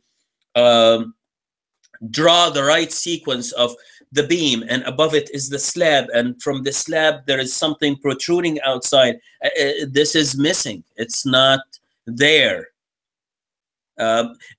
Couple maybe have done it, I would say couple, but that's not the target here. We need to come to a level of proficiency that is comparable or competent to an outcome of this studio. So far, I haven't seen this. So I encourage everybody of you at least to meet with me one more time to go over your scheme. Again, I'm available on campus or online. Please try to, already people are like Andrew's trying to get a hold of me, or Rasha is coming tomorrow. So thank you all. So please do that. If you're out of state, like Nancy or Lynn, I'm available online usually on a Friday, but please don't let this slip out of your hand. Again, I'm not very happy with the enclosure. So you need to work on your enclosure a little bit. It's not detailed yet. If I'm not seeing this understanding, your grade might suffer. I'm not threatening you. I'm an okay grader. You can see that from my grades. Generous grader if I see you understand my message. I'm usually generous. You don't have to be perfect, but you have to have minimum level of competency when you submit to me. If I see it, well, you will be happy with the grade. I'll put it this way. If I don't see it, I'll be sad, and this reflects again on my grading. I have posted the rubrics for like a checklist. I'm not doubling what Mark has done in his benchmark 3, but I put some rubrics that again we used in the past. That's posted on the Blackboard as well. Just look at it. It's like a checklist that we used to hand out to our jurors in the past. Okay, so please read it. Just go over it. It talks about sustainability, and most of the stuff you have done already on your benchmark 2. And benchmark 2 rubrics or module 2 rubrics will go still, again, because it's a preliminary for module 2. Module 3 is your final systems integration. So the same rubrics, the same criteria of grading that goes in module 2 will carry on module 3. We're just gonna wrap up. We'll bring sustainability back, for example. Okay, if you had done climate consultant at the beginning, this would count. If you have any sustainable feature, please polish it in your final. This is what, you know, this is the addition from module 2 in the lab to module 3. Just carry on. Okay, just polish your sustainability and keep developing your system. Code, I think Mark is taking good care of this with the egress, especially egress and fire. So I'm not worried about code that much. I'm worried about, again, about enclosure. Okay, I cannot. This is my specialty. I have spent too much time in practice and in teaching as well. That's systems construction is my thing. So I can't take bull crap in this area specifically. I'm sorry to use this language, but well, I appreciate that you're able to be available to the students as we make this last push. So that's your last lap. I always tell my students, please do not fall before you cross your end line. This is disastrous for anybody.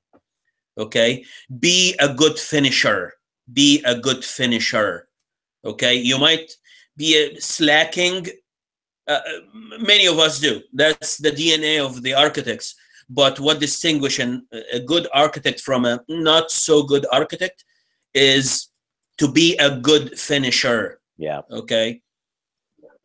I used to be this, a good finisher. I can't change my scheme because some people will copy mine, and I want to be unique. And I stay all-nighter for like 3-4 nights, but I was a good finisher because I'm capable, and I'm always tell my friends when I was at your age, don't take me as an example. I can finish in 3-4 nights, but you cannot start this late.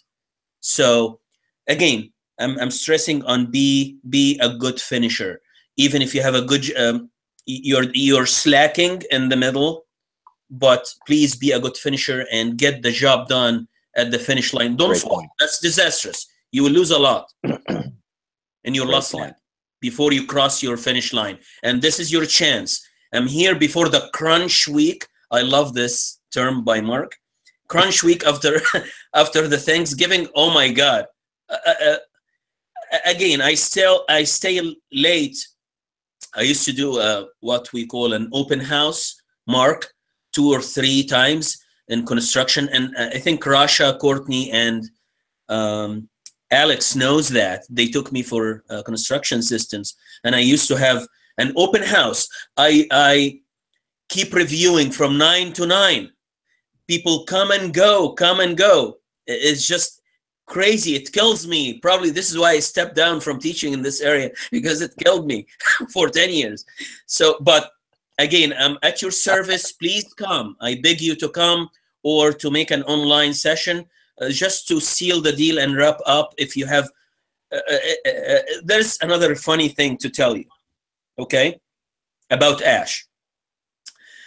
You will get a good grade from me if you don't do stupid mistakes. Okay, stupid mistakes are structure. Yes, the building will fall. That's a stupid mistake. Your grade will suffer severely if you do a stupid mistake in structure. Okay, if you put a beam wrong, if the section, the slab does not rest properly on the beam. I see some slabs, but this is not here. People put it under the flange of the beam. Oh my God, what is this? This is one of the stupid mistakes. You will lose a lot with Ash, because I blame myself. I consider myself a failure, you know, and it's just caused me depression because I couldn't deliver the message well. I blame myself. So, so please avoid stupid mistakes with Ash, okay, in enclosure, structure, and HVAC. And when you come, I'll tell you what those stupid mistakes are. Some example. If you have one of them, I'll tell you this is a stupid mistakes. Don't do it again, please. So I'll wait. Again, I'm here Wednesdays 1 to 4, and this could extend, by the way. Oh my God, towards the crunch week, everybody's here, and I do not turn anybody down. I'll stay with you as I did last Thursday. I couldn't let people. I had really a couple who are not doing that well in the other studio. So I felt very bad to leave them alone and come and join. So I spend half hour with each one, try to steer them back to the right direction, especially with the. They are dreamers. You can be a dreamer here, but dreams that could be. I'm not saying that must be true. Dreams that could be true, okay? But there is a dream that cannot be true, which that's you should get rid of this one. So they have like weird curves and concrete. How in hell you will do that? Just let me know, tell me a scientific method how you're gonna do that, and I'm fine. But don't just. It's not, guys. It's a capstone studio. You have to be realistic. You have to be a dreamer. You have to be innovative. You have to be thinking out of the box, but be realistic. Okay, on basis of science. That's simply the rationale behind this studio. So Mark is, you know, giving his best experience in 30-40 years to you. So you be creative and, you know, do whatever you like in terms of new thinking out of the box. But when it comes to the final product, just make sure that this is executable, has been done before or could be done on basis of science. Yep. Well said. And you know what? Those are the things that we said at the very beginning of the semester. Those are the things we wrote in the briefs early on. And we've maybe repeated ourselves at a number of benchmarks along the way. So the message has been consistent, it's been emphatic, and it's been the criteria by which we've assessed you at. So I think that you must necessarily expect that on Friday, December 8th, right, at the last benchmark, that's the same prism through which we're going to look at your work and assess you then.